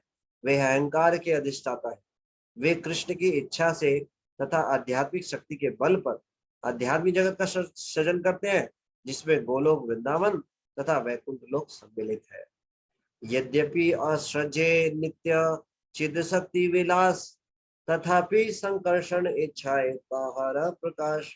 यद्यपि आध्यात्मिक जगत के सृजन का प्रश्न ही नहीं उठता, तो भी आध्यात्मिक जगत संकर्षण की परम इच्छा से ही प्रकट होता है। यह आध्यात्मिक जगत नित्य आध्यात्मिक शक्ति के विलास का धाम है। तो आध्यात्मिक शक्ति कोई क्रिएट नहीं होता, वो हमेशा विद्यमान। भगवान अपने धाम अपने संयोग के साथ नित्य विद्यमान है। सहस्त्र पत्रम कमलम गोकुलाख्यम पद महत पदम, तत्कर्णिकारम तद्धाम अंतासंभवम। परम धाम गोलोक तथा लोक गोकुल 1000 पंखुड़ियों वाले कमल के फूल जैसा लगता है। इस कमल की कर्णिका भगवान कृष्ण का धाम है। यह कमल जैसे आकार वाला परम धाम भगवान अनंत की इच्छा से उत्पन्न होता है। तो जो गोलोक वृंदावन धाम है उसकी शेप कैसी है, कमल के समान। कैसा कमल, विशाल कमल है जिसको हम समझ नहीं सकते। और कैसी पंखुड़ियां हैं, 1000 पंखुड़ी वाला। कितना सुंदर होगा। एक कमल जो पुष्प है उसके अंदर विराजमान, अद्वितीय है। माया द्वारे सजेते हो ब्रह्मांडेर गण गण, जड़ रूप प्रकृति नहे ब्राह्मण ब्रह्मांड कारण। वे ही भगवान संकर्षण संकर्षण भौतिक शक्ति माया के द्वारा सारे ब्रह्मांडों का सृजन करते हैं। जड़ रूपी भौतिक शक्ति, जिसे आधुनिक भाषा में प्रकृति कहा जाता है, भौतिक ब्रह्मांड का कारण नहीं है। तो भौतिक जो शक्ति है, जो माया शक्ति है, इसके मूल कारण कौन है? भगवान। जो प्रकृति है वो जड़ है, उसका कारण भौतिक, जो ब्रह्मांड की जो क्रिएशन है उसका कारण माया शक्ति नहीं है। माया एक शक्ति है जो उसको सृजित कर रही है, लेकिन उसके मूल कारण कौन है? भगवान शंकर। जड़ है ते सृष्टि न है, ईश्वर शक्ति विने तहा ते संकर्षण करे शक्तिर आधाने। पूर्ण पुरुषोत्तम भगवान की शक्ति के बिना जड़ पदार्थ विराट जगत का सृजन नहीं कर सकता। इसकी शक्ति भौतिक शक्ति से उत्पन्न नहीं होती, किंतु संकर्षण द्वारा प्रदत्त होती है। तो जितने भी तत्व है वो सब भगवान से प्रकट होती है। Creation implies creator. तो जन संसार में जितने भी पदार्थ है वो सब भगवान से प्रकट हुए। जड़ पदार्थों में कोई शक्ति नहीं है खुद कुछ प्रकट कर सके। तो जड़ पदार्थ जो है जितने भी है, ये माया शक्ति है। किसके द्वारा प्रकट की गई है? भगवान संकर्षण द्वारा।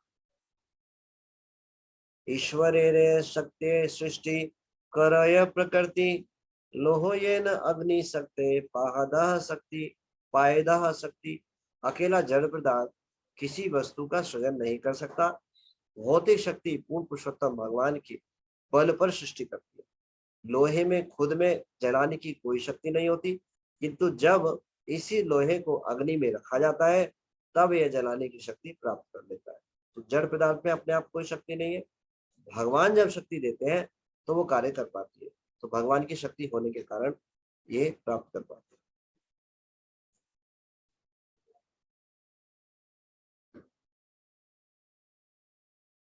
एतो हि विश्वस्य च बीजयोनि रामो मुकुंद पुरुषा प्रधानम अवनीय भूतेषु विलक्षणस्य ज्ञानस्य चैसात् इमो पुराणो।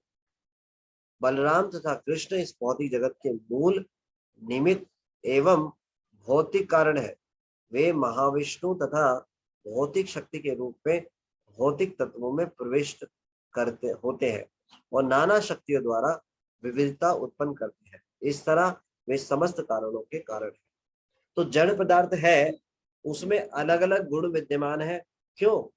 क्योंकि भगवान क्षीरोदक्षाई विष्णु परमात्मा रूप में हर एक कण में मौजूद है।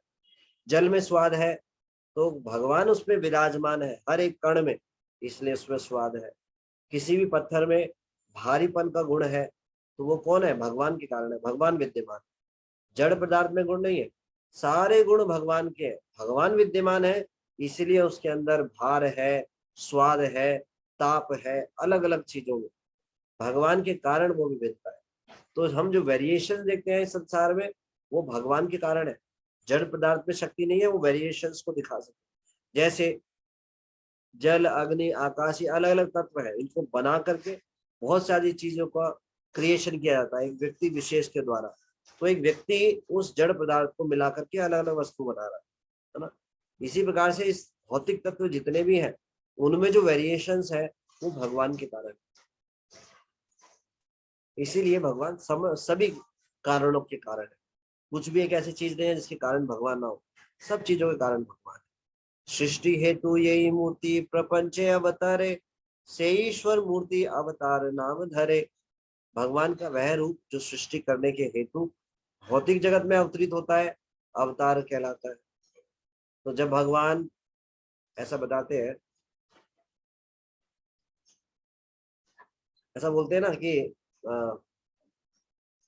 कि जब हम करें तो कोई वो है वो कर्म, हम करें तो मतलब हमारे और भगवान के कार्य करने में क्या अंतर होता है? भगवान जो कोई कार्य करते हैं तो वो होता है दिव्य कार्य, और जब वो जीवात्मा कोई कार्य करता है तो वो कहलाता है कर्म। अगर वो भगवान के निमित्त है तो वो दिव्य कार्य कराते हैं।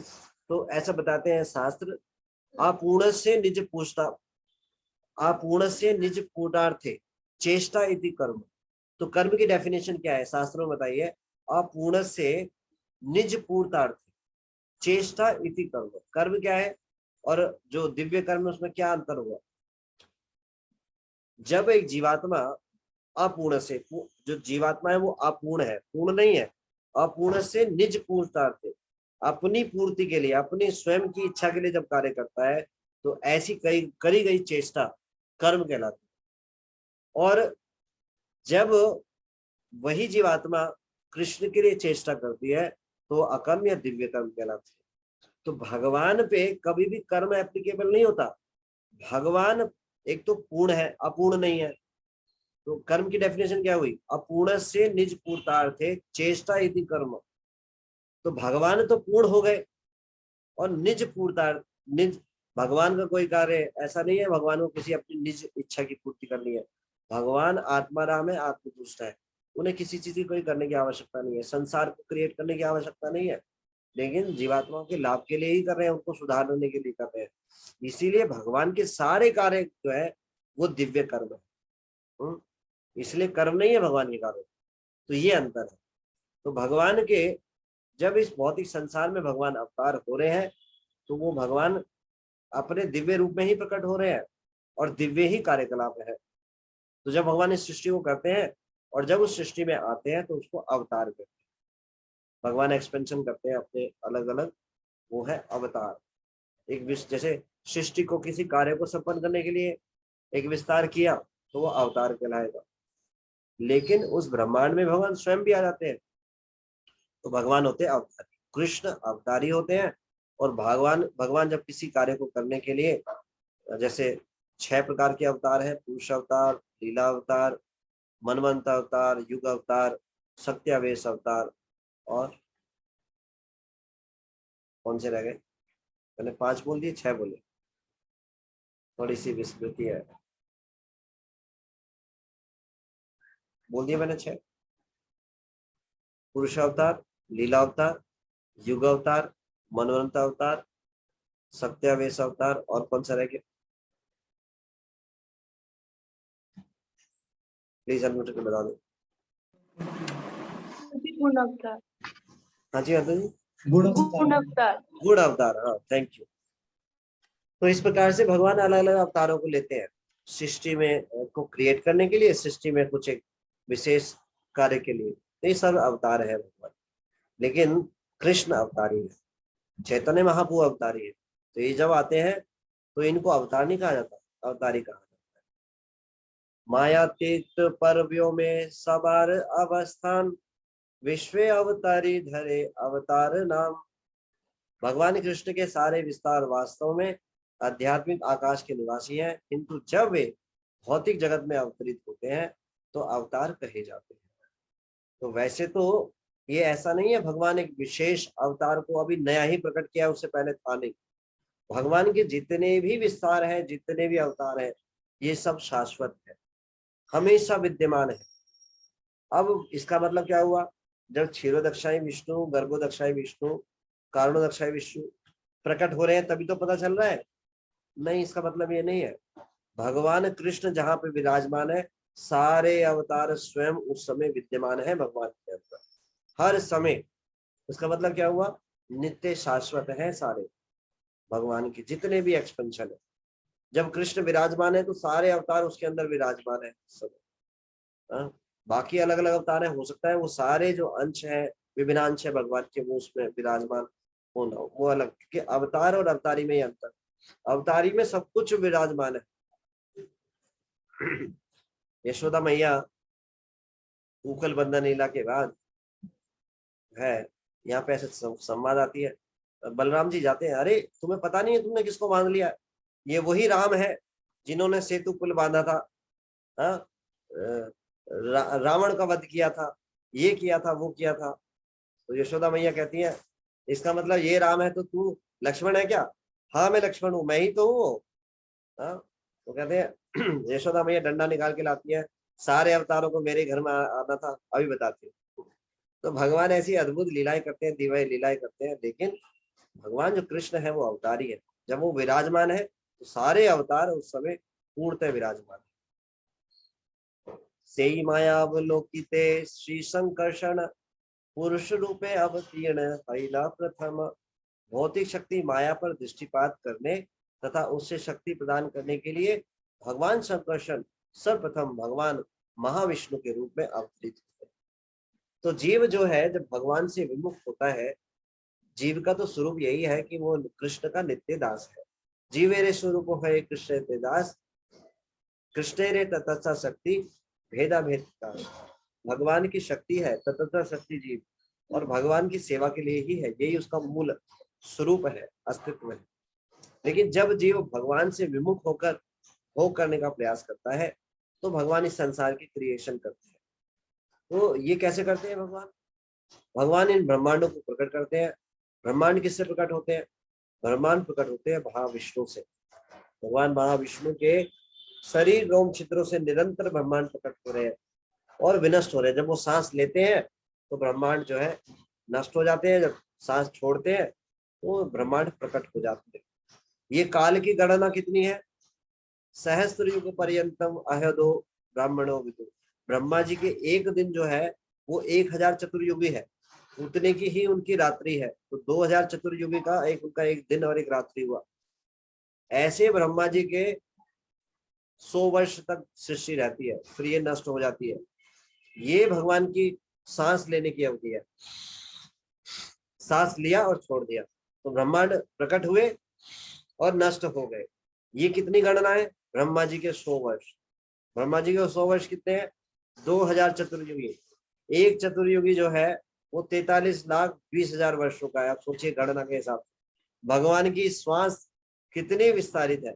अब ये हमारी समझ में आएगा? हमारी समझ में नहीं आएगा।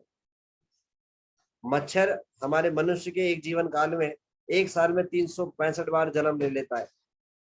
तो अब समझ में आ जाएगा। मनुष्य शरीर है, एक साल बीता तो एक मच्छर के कम से कम 365 दिन। एक मच्छर एक दिन में ही बढ़ता है, मर भी जाता है। तो एक दिन में ही उसके एक साल में 365 जो है उसके जन्म हो गए। अब तो अपनी जीवन काल में देखें तो अगर मच्छर की गणना के हिसाब से तो 36,500 वर्ष हो गए। तो अब थोड़ा समझ में आता है कि हम ब्रह्मा जी के सामने मच्छर के समान है और ब्रह्मा जी भगवान के सामने मच्छर के समान है। तो भगवान की जो शक्तियां हैं वो बड़ी अचिंत्य है। तो भगवान सृष्टि की क्रिएशन के लिए महाविष्णु के रूप में विस्तार करते हैं, जो प्रधान तत्व को प्रकट करते हैं और उसको सक्रिय करते हैं अपने दृष्टिपात के द्वारा, काल शक्ति और जीव शक्ति के द्वारा। जो काल शक्ति है वो कौन है? शंभु, जो शिव जी हैं, जो सदा शिव जी जो आध्यात्मिक लोक में जो कैलाश है उसमें निवास करते हैं, उन्हीं के विस्तार है शंभु। वो काल शक्ति है, उनके द्वारा इस भौतिक प्रकृति को दृष्टिपात करते हैं, प्रधान को दृष्टिपात करते हैं, तो वो महत्व बन जाता है सक्रिय।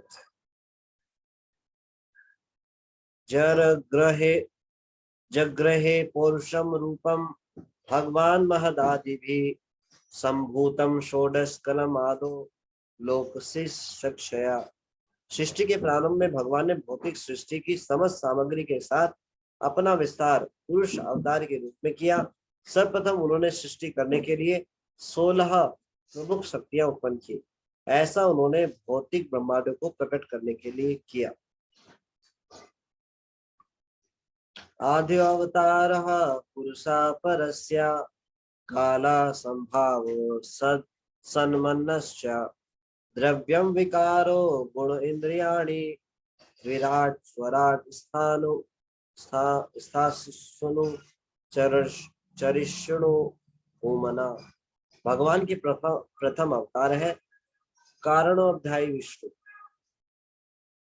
जो कि बताया व्यक्ति में महाविष्णु भी है, जो सनातन काल आकाश कारण कार्य मन तत्व भौतिक अहंकार प्रकृति के गुण इंद्रिय समूह भगवान का विराट रूप गर्भदक्षाई विष्णु तथा सारे चर तथा अचर जीवों के स्वामी है। तो किन चीजों को प्रकट करते हैं? इन सारी चीजों को प्रकट करते हैं। सनातन काल को प्रकट करते हैं। आकाश, जिस आकाश में इन ब्रह्मांडों को स्थापित करना है तो कहाँ है? वो आकाश में भगवान इनको स्थापित करते हैं।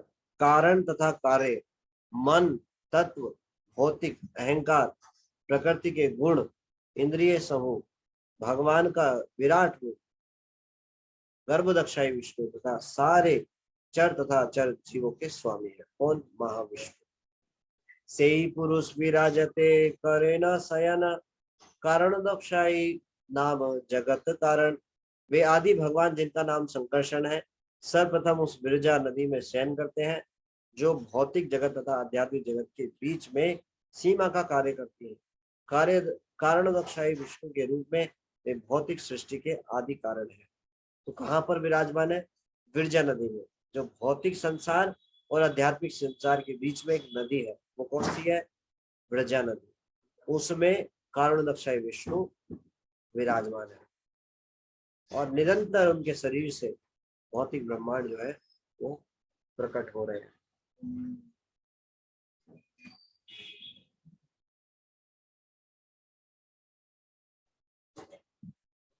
कारणाध्यायी पारे माया ते अवस्थिति, विरजार पारे पर व्योमे नाही गति। विरजा अर्थात कारण सागर आध्यात्मिक तथा भौतिक जगत के बीच की सीमा है। इस सागर के एक तट पर भौतिक शक्ति माया स्थित है, किंतु यह दूसरे किनारे पर प्रवेश नहीं कर सकती जहां आध्यात्मिक आकाश है। तो एक छोर पे क्या है? आध्यात्मिक संसार और एक छोर पे भौतिक संसार। उसके बीच में ये विरजा नदी जो है बहती। प्रवर्ते यत्र रजस्तमस्तयो, सत्वं च मिश्रम न च काल विक्रम। ना यत्र माया किम उता परे हरे, अनुव्रत्रयता सुरा असुरा चेतिता। आध्यात्मिक जगत में ना तो रजोगुण है न तमोगुण, ना ही इन दोनों का मिश्रण, ना ही वहां मिश्रित सत्व है, न काल न स्वयं माया का प्रभाव। यहाँ केवल भगवान के शुद्ध भक्त भगवान के संगी बनकर रहते हैं, जिनकी पूजा देवता तथा असुर दोनों करते हैं। तो इस भौतिक संसार में प्रधानता है 3 गुणों की, सतोगुण, रजोगुण, तमोगुण। ऐसे ही आध्यात्मिक संसार में 3 गुणों की, 3 चीजों की प्रधानता है। सत्य, चित्त, आनंद। हर एक चीज सत्य, चित्त, आनंद की बनी हुई है। और इस संसार में सतोगुण, रजोगुण, तमोगुण का प्रभाव है। तो आध्यात्मिक संसार में ना तो काल निवास करता है, काल भी नहीं है। काल शक्ति तो भगवान प्रकट करते हैं और इस संसार में डालते हैं। इस संसार के बाहर काल शक्ति नहीं है। भौतिक संसार के बाद आध्यात्मिक लोगों में काल नहीं है। देखिए, वैसे देखा जाए तो इस संसार में सब इस जगत को ढूंढ रहे हैं, आध्यात्मिक संसार में। मुझे उदाहरण के लिए एक चीज याद आ रही है कि हर एक व्यक्ति ऐसी चीज को ढूंढता है जो उसको, मतलब किस व्यक्ति जो है किस चीज को ढूंढेगा? जो खो गई है उससे, मतलब उसके पास थी लेकिन अभी नहीं है। जब ऐसी कोई वस्तु होती है तो उसको ढूंढते हैं, चलो ढूंढो, यहाँ तो मिलेगी, यहाँ तो मिलेगी, यहाँ तो मिलेगी। तो सभी जीवात्माएं सुख को ढूंढ रही है, आनंद को ढूंढ रही है। इसका मतलब पहले वो था।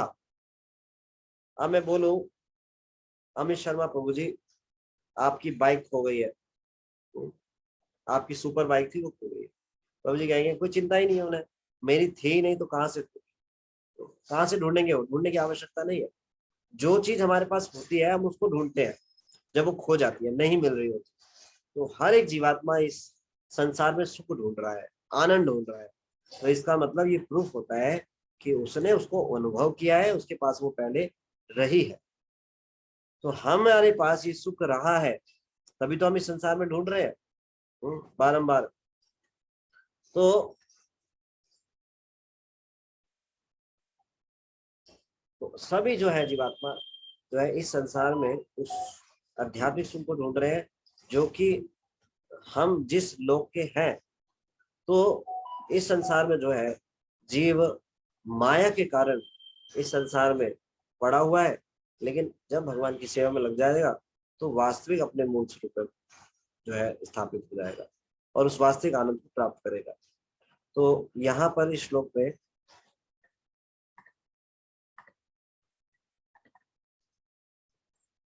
फिर बता रहे हैं कि वहां पे ना तो तमोगुण है, ना रजोगुण, ना ही मिश्रित सत्व है, काल तथा स्वयं माया का भी प्रभाव नहीं है। तो आध्यात्मिक संसार में इन सब चीजों का प्रभाव नहीं है।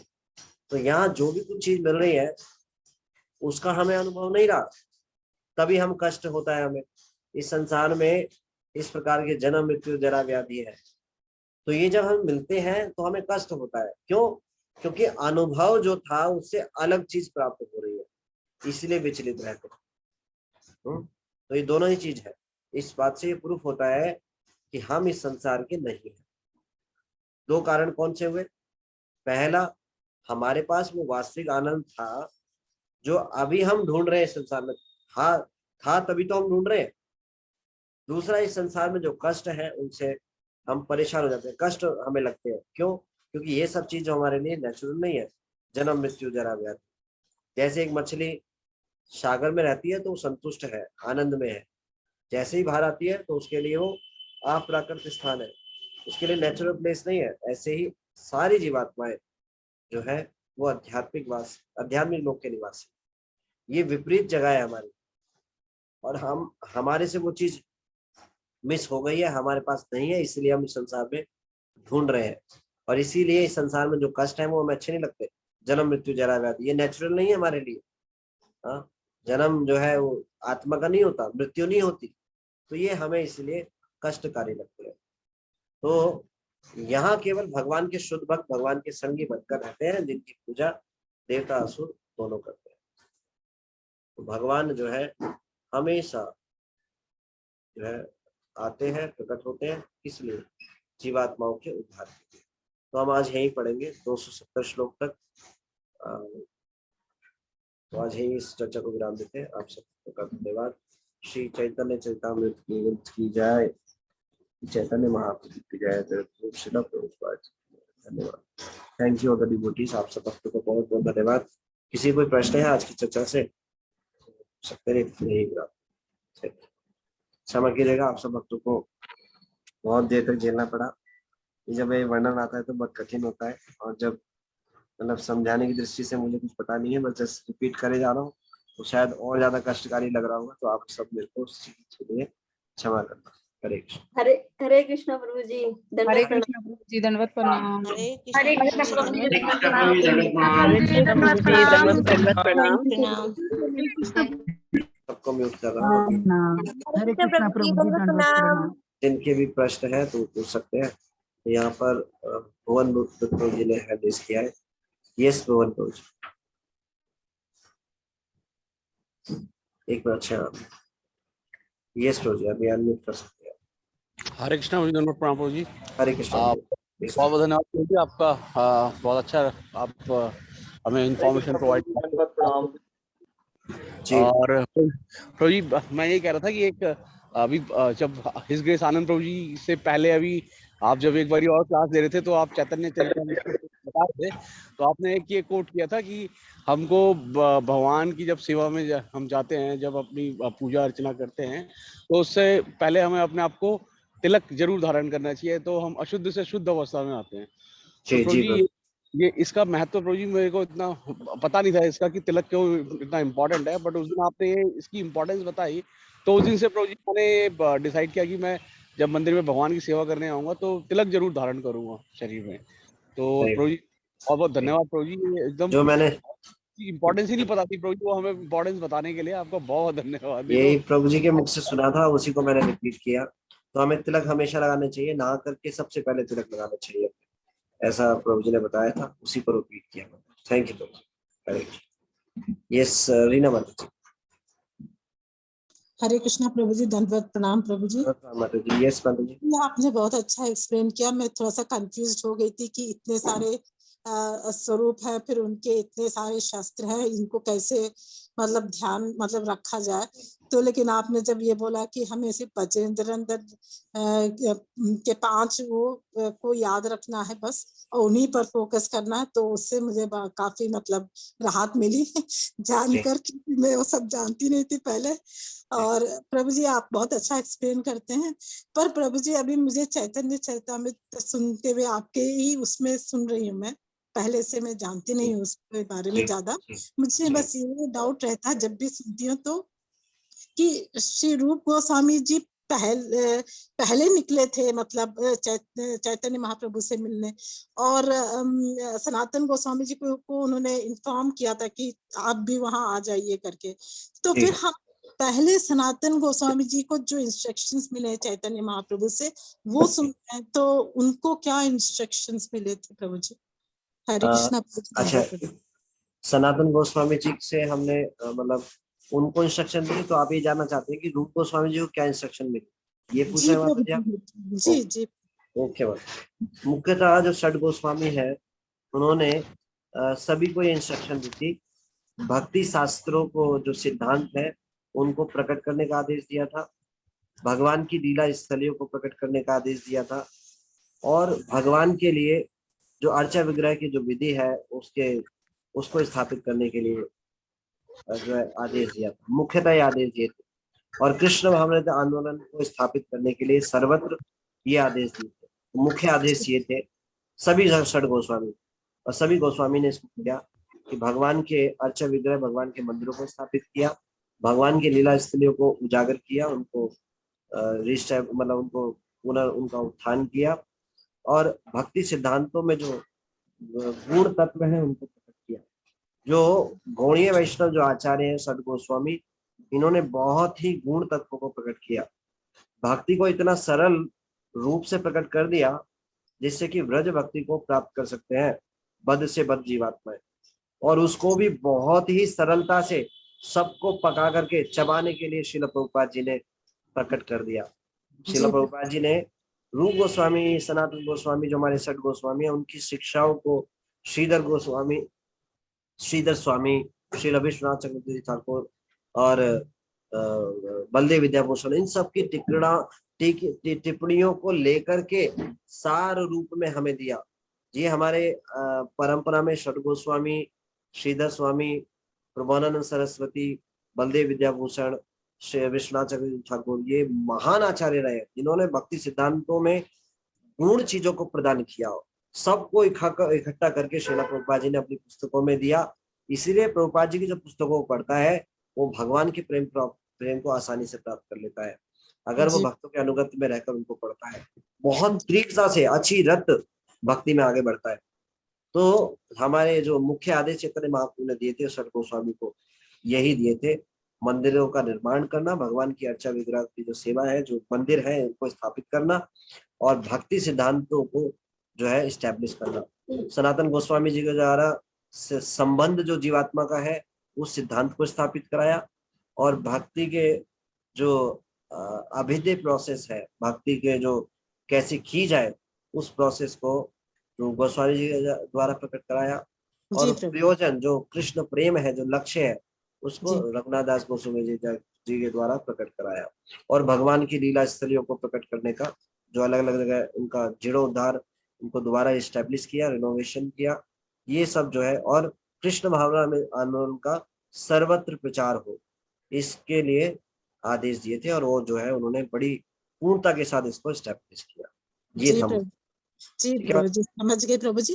तो अभी हमारे आने वाले क्लास में श्री रूप गोस्वामी जी का रहेगा डिस्कशन प्रभु जी, या वो खत्म हो गया? प्रभु जी ने विस्तार से रूप गोस्वामी जी के बारे में पहले से बताया है, तो अगर आप उनके बारे में सुनना चाहते हैं तो आप इस ग्रेट विष्णु और प्रभु जी से रिक्वेस्ट कर सकते हैं, उनके पास पूरा डेटाबेस है, तो वो प्रभु जी आपको रूप गोस्वामी जी के लेक्चर हैं वो आपको भेज देंगे, उनके बारे में विस्तार से जितने भी हैं, तो प्रभु जी ने विस्तार से उनकी जीवनी के बारे में, उनके कार्यकलापों के बारे में विस्तार से बताया, तो आप उनको सुन सकते हैं। जी प्रभु जी, धन्यवाद प्रभु जी, थैंक यू सो मच, धन्यवाद, प्रणाम प्रभु जी। थैंक यू माता जी, हरे कृष्ण। परिजात सुदेवी माता।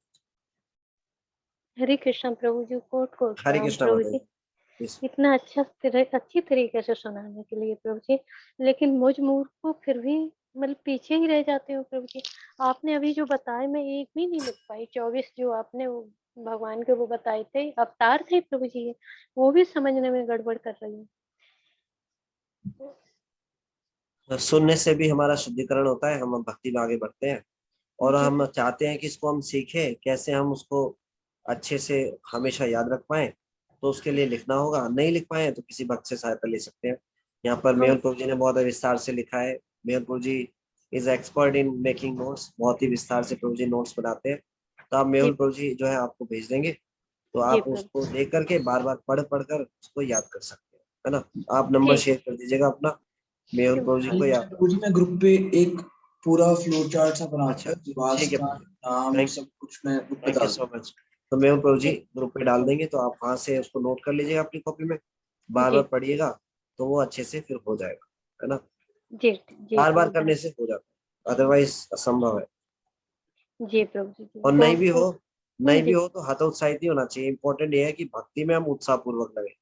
जितना भी कर पा रहे हैं, हर एक को अलग अलग भगवान ने तीक्ष्ण बुद्धि, अलग अलग बुद्धि का स्तर दिया है अपने पूर्व कर्मों के अनुसार।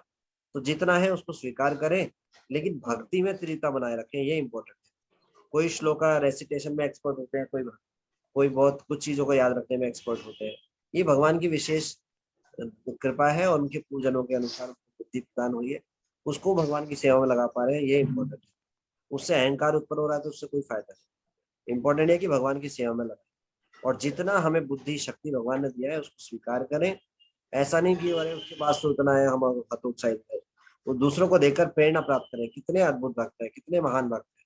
मेरे पास जो शक्ति जो बल दिया है उससे भगवान को प्रसन्न करने का प्रयास करती हूँ, जैसे गिलहरी ने प्रयास किया और हनुमान जी ने किया। दोनों के लिए भगवान बराबर। तो हमारी बुद्धि में जितना आता है उतना प्रयास करें। 24 नहीं, 2 याद हो तो 2 ही याद, 3 याद हो 3 याद करें, कुछ याद करने का प्रयास करें, बस भगवान इसी से प्रसन्न। ठीक है ना। जी प्रभु जी, बहुत कोट प्रणाम प्रभु जी। आप हर बात बड़े अच्छी तरह से समझा देते हैं। ये बात भी आपने बहुत अच्छी तरह समझाई मुझ जैसे। ये सब प्रभु जी की ग्लोरीज है, प्रभु जी बता रहे हैं, और सही समय पे बोल पाते हैं तो ये भगवान की कृपा है। भगवान किसी को भी किसी से कुछ भी बुलवा देते हैं। Thank you ma'am. ठीक, हरे कृष्णा, धन्यवाद। हरे कृष्णा। यस मेहुल प्रभु जी। प्रभु जी एक बात और पूछनी थी। हाँ जी। जैसे प्रभु जी मुझे किसी का नंबर चाहिए, वो नहीं मैं ले पाती हूँ। कोई बात जैसे भक्ति की पूछनी हो या कुछ मतलब पूछना हो, तो ऐसा डाल सकते हैं कि जिस भक्त का नाम तो पता ही होगा, मान लो जूम पे देखा भक्त ये है, उनका नंबर नहीं है, तो हे वैष्णव ठाकुर उनका नाम लिखा, है ना, बड़ी विनम्रता पूर्वक प्रार्थना के भाव में, कृपया अपना नंबर सेव कर दीजिए, आपकी सहायता की आवश्यकता है, आपसे बात करनी है, कुछ पूछना है, ऐसे करके डाल दीजिए। भक्त बड़े दयालु होते हैं, तुरंत रिस्पॉन्ड कर लेंगे। या अपना नंबर डाल दीजिए, मेरा नंबर ये है और मैं आपसे बात करना चाहते हैं, ऐसा कर सकते हैं। ठीक है ना। ऐसी बात नहीं है, भक्तों में नंबर शेयर किया जा सकता है। संसार के लोगों से शेयर नहीं करना चाहिए, भक्तों से कर सकते हैं, नो प्रॉब्लम। जी भक्त तो बहुत ही सरल और शुद्ध हृदय के होते हैं। उनके से तो बात करने में प्रभु सारा कष्ट ही हट जाता हो जैसे। बड़े अच्छे हैं, सबको कोट प्रणाम प्रभु। आपको भी और सभी भक्तों को। आपका भी बहुत बहुत धन्यवाद। बस भक्तों के साथ में एक प्रॉब्लम हमारे अहंकार के कारण होती है, जो हम वैष्णव अपराध करते हैं। हमें इससे सावधान रहना चाहिए। कोई बोले वैष्णव अपराध करे और माला को चलाते रहे, नहीं चलेगी, माला आगे नहीं बढ़ती है। वो अगर ऐसा कर भी रहा है और भक्तों से अपराध के लिए क्षमा नहीं मांग रहा है, तो वो माया में ही है। चैतन्य उसमें वृंदावन दास ठाकुर लिखते हैं चैतन्य भागवत, यदि मोर भक्त तेरे सकृत निंदा करे, सकृत मतलब तो होता है एक बार, यदि मोर भक्त तेरे सकृत निंदा करे, मोर नाम कलपत्रु ताहार करे क्षय। अगर कोई भगवान का नाम, भगवान के भक्तों के प्रति अपराध करता है और सोचे मैं तो भी क्षमा नहीं मांगूंगा और नाम जप करता रहूंगा, तो वो नाम ही उसका क्षय करेगा, उसकी अधोगति हो जाएगी। भगवान का नाम कल्पत्रु है, जो जैसा रेसिप्रोकेट करेगा उसके साथ वैसे ही रेसिप्रोकेट करेंगे। तो वैष्णव के प्रति अपराध भगवान जो है सहन नहीं। तो विनम्रता के भाव में भगवान के भक्तों के संग करना चाहिए और उनके चरण आश्रय में रहना चाहिए, ये इम्पोर्टेंट है। प्रभु जी ये मतलब ये बात और मुझे कहनी थी, वो आपने याद दिला दी प्रभु जी। हो सकता है कहीं ऐसा ही तो नहीं हुआ मुझसे, किसी भक्त को पता नहीं मेरे द्वारा, मैं नहीं जान पा रही हूँ, वो किसी का दिल दुखा हो या हृदय में कष्ट पहुंचा हो मेरे द्वारा, मेरी माला ढंग से नहीं हो पा रही प्रभु जी। ये मैं समझ नहीं पा रही, ये क्या कारण है प्रभु जी। ऐसे में कई बार भक्त लोग ऐसा करते हैं, कभी भी वैष्णव के सामने मौका मिलता है, जैसे भक्तों का वैष्णव कभी जन्मदिन होता है तो भक्त बोलते हैं जिन भक्तों के प्रति मेरा जाने अनजाने में अपराध हुआ है, मैं हृदय से क्षमा मांगती हूँ पश्चाताप की भावना से, तो शमन हो जाता है। और अगर ऐसा भी नहीं मौका मिल रहा है तो भगवान के सामने जाकर के पश्चाताप की भावना में ऐसा करें, भगवान जो भी अगर मेरे जानन जाना हुआ है मुझे क्षमा कीजिए, मुझे नहीं पता, मैं मूर्ख हूँ, अज्ञान हूँ, और गंभीरता से भक्ति के नियमों का पालन करें गुरु के आदेश से। तो फिर कोई चिंता की बात नहीं है, फिर नहीं ज्यादा सोचना चाहिए। जी ठीक है माता जी?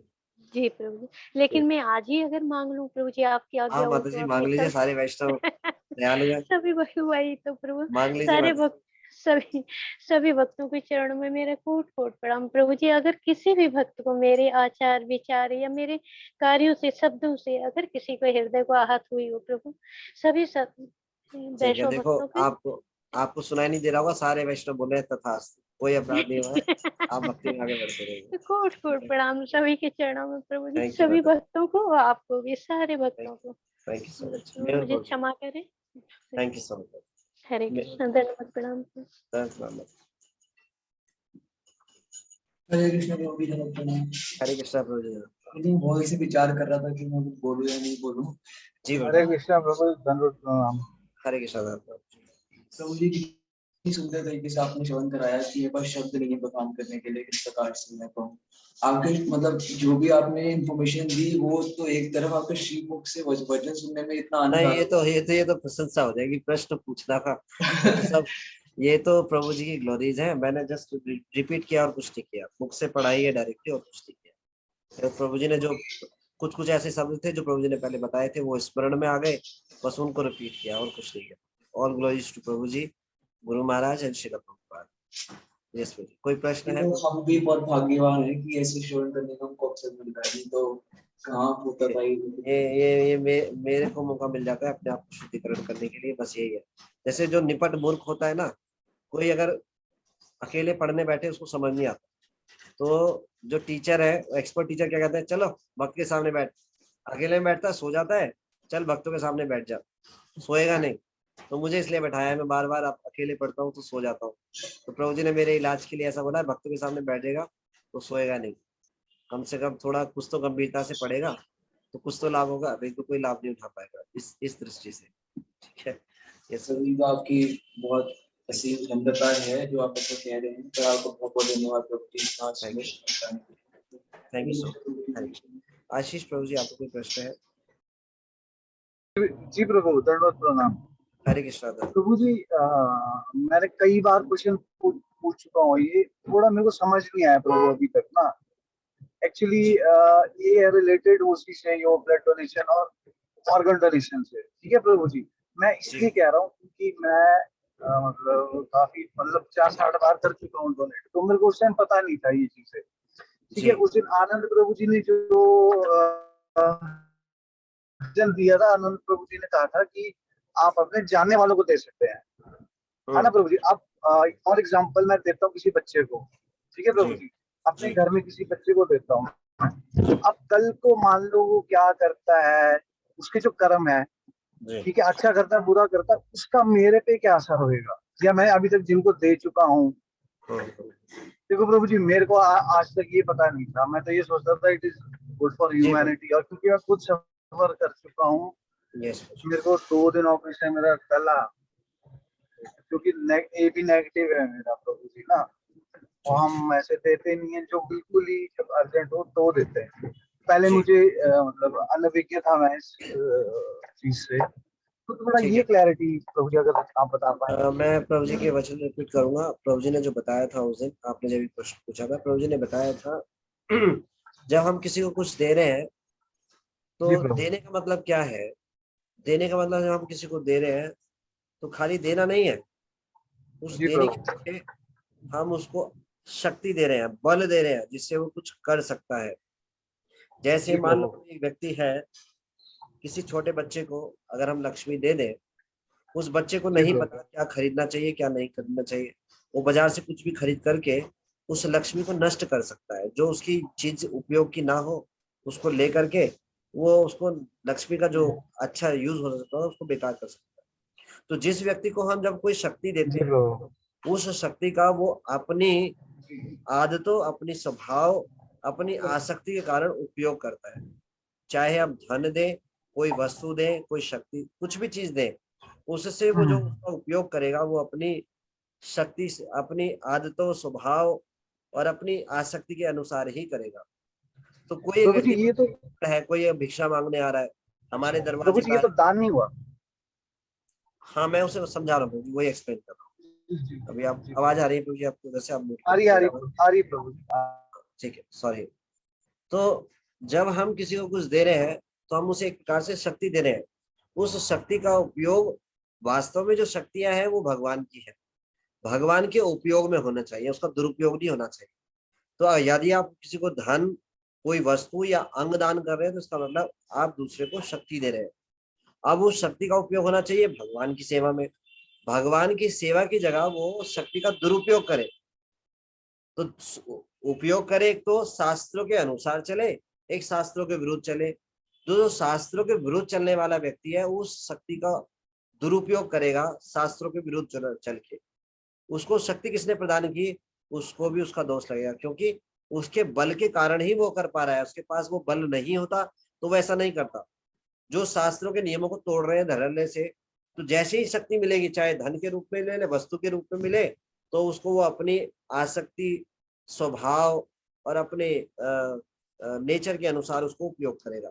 मान लो किसी को कोई एक प्लान करके बैठा हुआ है, थोड़ा सा पैसा मिल जाए तो एक बहुत बड़ा संगठन बनाऊंगा और फिर क्या करूंगा, जगह जगह जाकर जो है डाका डालूंगा, चोरी करूंगा, बड़ा ग्रुप बनाऊंगा, है इंटरनेशनल ग्रुप बनाऊंगा, गैंगस्टर ग्रुप। तो कौन सहायक कर रहा है, जो उसको धन दे रहा है, वस्तु दे रहा है, वो उसकी सहायता कर रहा है। तो अगर हम अंग किसी को दे रहे हैं, हमें नहीं पता हम किस व्यक्ति को दे रहे हैं, क्या पता वो व्यक्ति शराब से आसक्त हो, उसको अंग मिल भी जाए तो अंग का उपयोग किस लिए करेगा, शराब पीने में करेगा। कोई व्यक्ति वैश्यावृत्ति में आसक्त हो तो हमारा शरीर तो मिल गया, उसका अंग मिल गया उसको, अब वो स्वस्थ होने के बाद उस शरीर का दुरुपयोग करेगा, शास्त्रों के विरुद्ध कार्य, वैश्यावृत्ति, जुआ खेलना, नशा पान करना, मांसाहार करना। तो किसकी शक्ति से कर पा रहा है, जिस व्यक्ति ने वो शक्ति दी। अगर वो नहीं देता तो वैसा ही रहता। एटलीस्ट पाप करने से अच्छा है पाप ना करे, तो एटलीस्ट शक्ति नहीं है, पाप कहाँ से करेगा, प्रवृत्ति तो पाप करने की है। तो जब हम ऐसे व्यक्ति को हम सहायता कर रहे हैं तो उसको और पाप करने में बढ़ावा दे रहे हैं। तो ऐसी एक कथा आती है सदना कसाई की। सदना कसाई पिछले जन्म में ब्राह्मण थे और एक कसाई गाय के पीछे भाग रहा था मारने के लिए। तो गाय आगे चली गई तो सदना वो जो ब्राह्मण थे उससे पूछा कसाई ने, गाय किधर गई? उन्होंने बोल दिया उधर गई। तो उन्होंने इशारा किया तो वो गाय को पकड़ के उसको मार देते हैं। अगले जन्म में वो जो ब्राह्मण है वो कसाई के घर में पैदा होते हैं और फिर उसकी एक बहुत लंबी स्टोरी प्रभु जी ने सुनाई है। तो जब हम किसी को सहायता कर रहे हैं किसी भी प्रकार से पापपूर्ण कार्य करने में, तो उसके दोषी हम हैं, हम उसे कारण है। तो हमारे शरीर का अंग कोई प्राप्त कर ले, वो कैसे उपयोग करेगा, अपने स्वभाव, अपनी आसक्ति के अनुसार करेगा। अपना जो उसने नेचर बना डेवलप कर लिया है, स्वभाव बना लिया है, पापपूर्ण कार्य कर रहा है तो पापपूर्ण ही कार्य करेगा।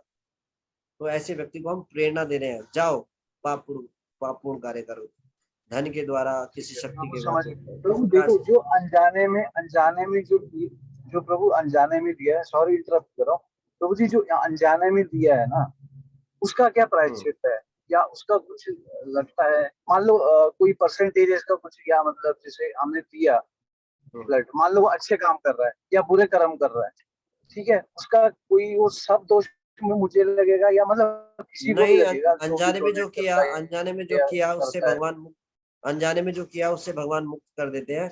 आगे के लिए हमें सावधान होना चाहिए। जिन्हें हम जानते हैं, जो शास्त्रों के विरुद्ध कार्य नहीं करते, भगवान की भक्ति में लगे हैं, उन लोगों को कर सकते हैं, अदरवाइज नहीं करना चाहिए। जो अनजाने में किया भगवान उससे क्षमा कर देते हैं, उसका कोई रिएक्शन नहीं मिलने वाला। भक्ति करने से सारे वो खत्म हो जाते हैं, ठीक है ना, ऐसा। या फिर पहले डिक्लेयर कर चुके हैं और हमारे ऐसी बॉडी पार्टी को उपयोग किया जाएगा, तो ऐसे एग्रीमेंट को कैंसिल भी करा सकते हैं अगर ऐसा किया है। जैसे शरीर छूटने के बाद मेरी कोई नहीं, वो नहीं करा प्रभु, है ना, वो सब चीजें हैं, तो उसके लिए तो हमें उसको कैंसिल कराया जा सकता, विड्रॉल कर सकते हैं। तो वो नहीं करा प्रभु, मैं सोच रहा था करने की, बल्कि जब सनातन प्रभु मिले मैं सोच रहा था यहाँ किस ऑर्डर में तो है नहीं। कोई बात नहीं प्रभु जी, आपने अच्छे से समझा दिया, मैं समझ गया आप बात। Thank you. ठीक है, फिर लास्ट धन्यवाद प्रधान प्रभु जी, धन्यवाद। बहुत समय हो गया। मोहन दत्त प्रभु जी। हरे कृष्णा प्रभु जी, दंडवत प्रणाम प्रभु जी। प्रणाम प्रभु जी। प्रभु जी ये बहुत ही अच्छा एक ये चर्चा का विषय अभी उठ गया है प्रभु जी। जब मैं भक्ति के अंदर नहीं आया था तो मैं ये सोचता था कि अपना जो है मैं जब जाऊंगा तो जाने से पहले संसार को अपने शरीर के अंगों को दान कर दूंगा, अपनी आंखें, अपना हार्ट, अपने किडनी, लीवर, सब सारे चीजें दान कर दूंगा। जी तो मैं सोचता था कि ये बहुत ही पुण्य वाला काम है। परंतु जब धीरे धीरे हमने इतने अच्छे भक्तों का संग करके ज्ञान प्राप्त किया भक्ति के विषय में, और ये पता चला कि सतोगुणी दान, रजोगुणी दान और तमोगुणी दान क्या है। तो प्रभु जी अब इवन यहाँ जब आप बता रहे हैं कि ब्लड भी, यानी कि इतनी इंपॉर्टेंट चीज, जैसे मैं ब्लड भी डोनेट कर देता था कभी बार, तो अब मेरे को समझ में आ रहा है कि ये जिंदगी में कभी करना ही नहीं है जब तक हमें ये ना पता चले कि ब्लड किसको दिया जा रहा है, इसका क्या इस्तेमाल होने वाला है, किस प्रकार का वो व्यक्तित्व है, चरित्र है।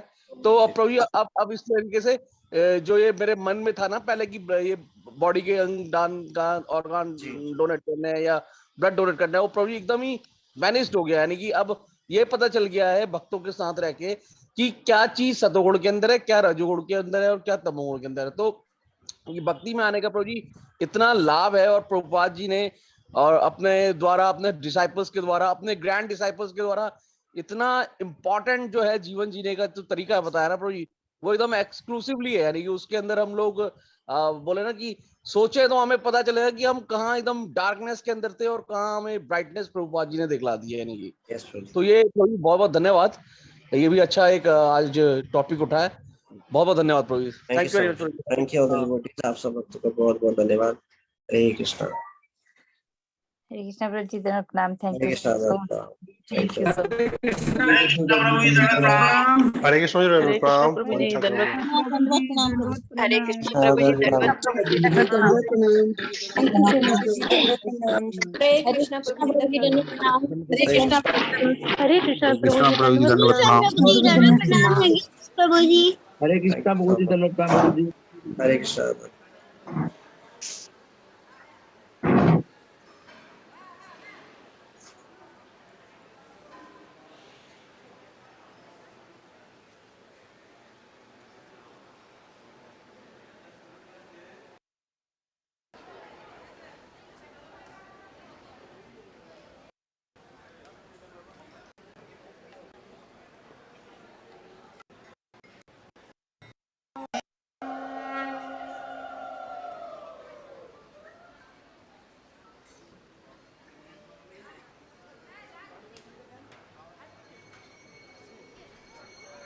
जय नृसिंहदेव भगवान की।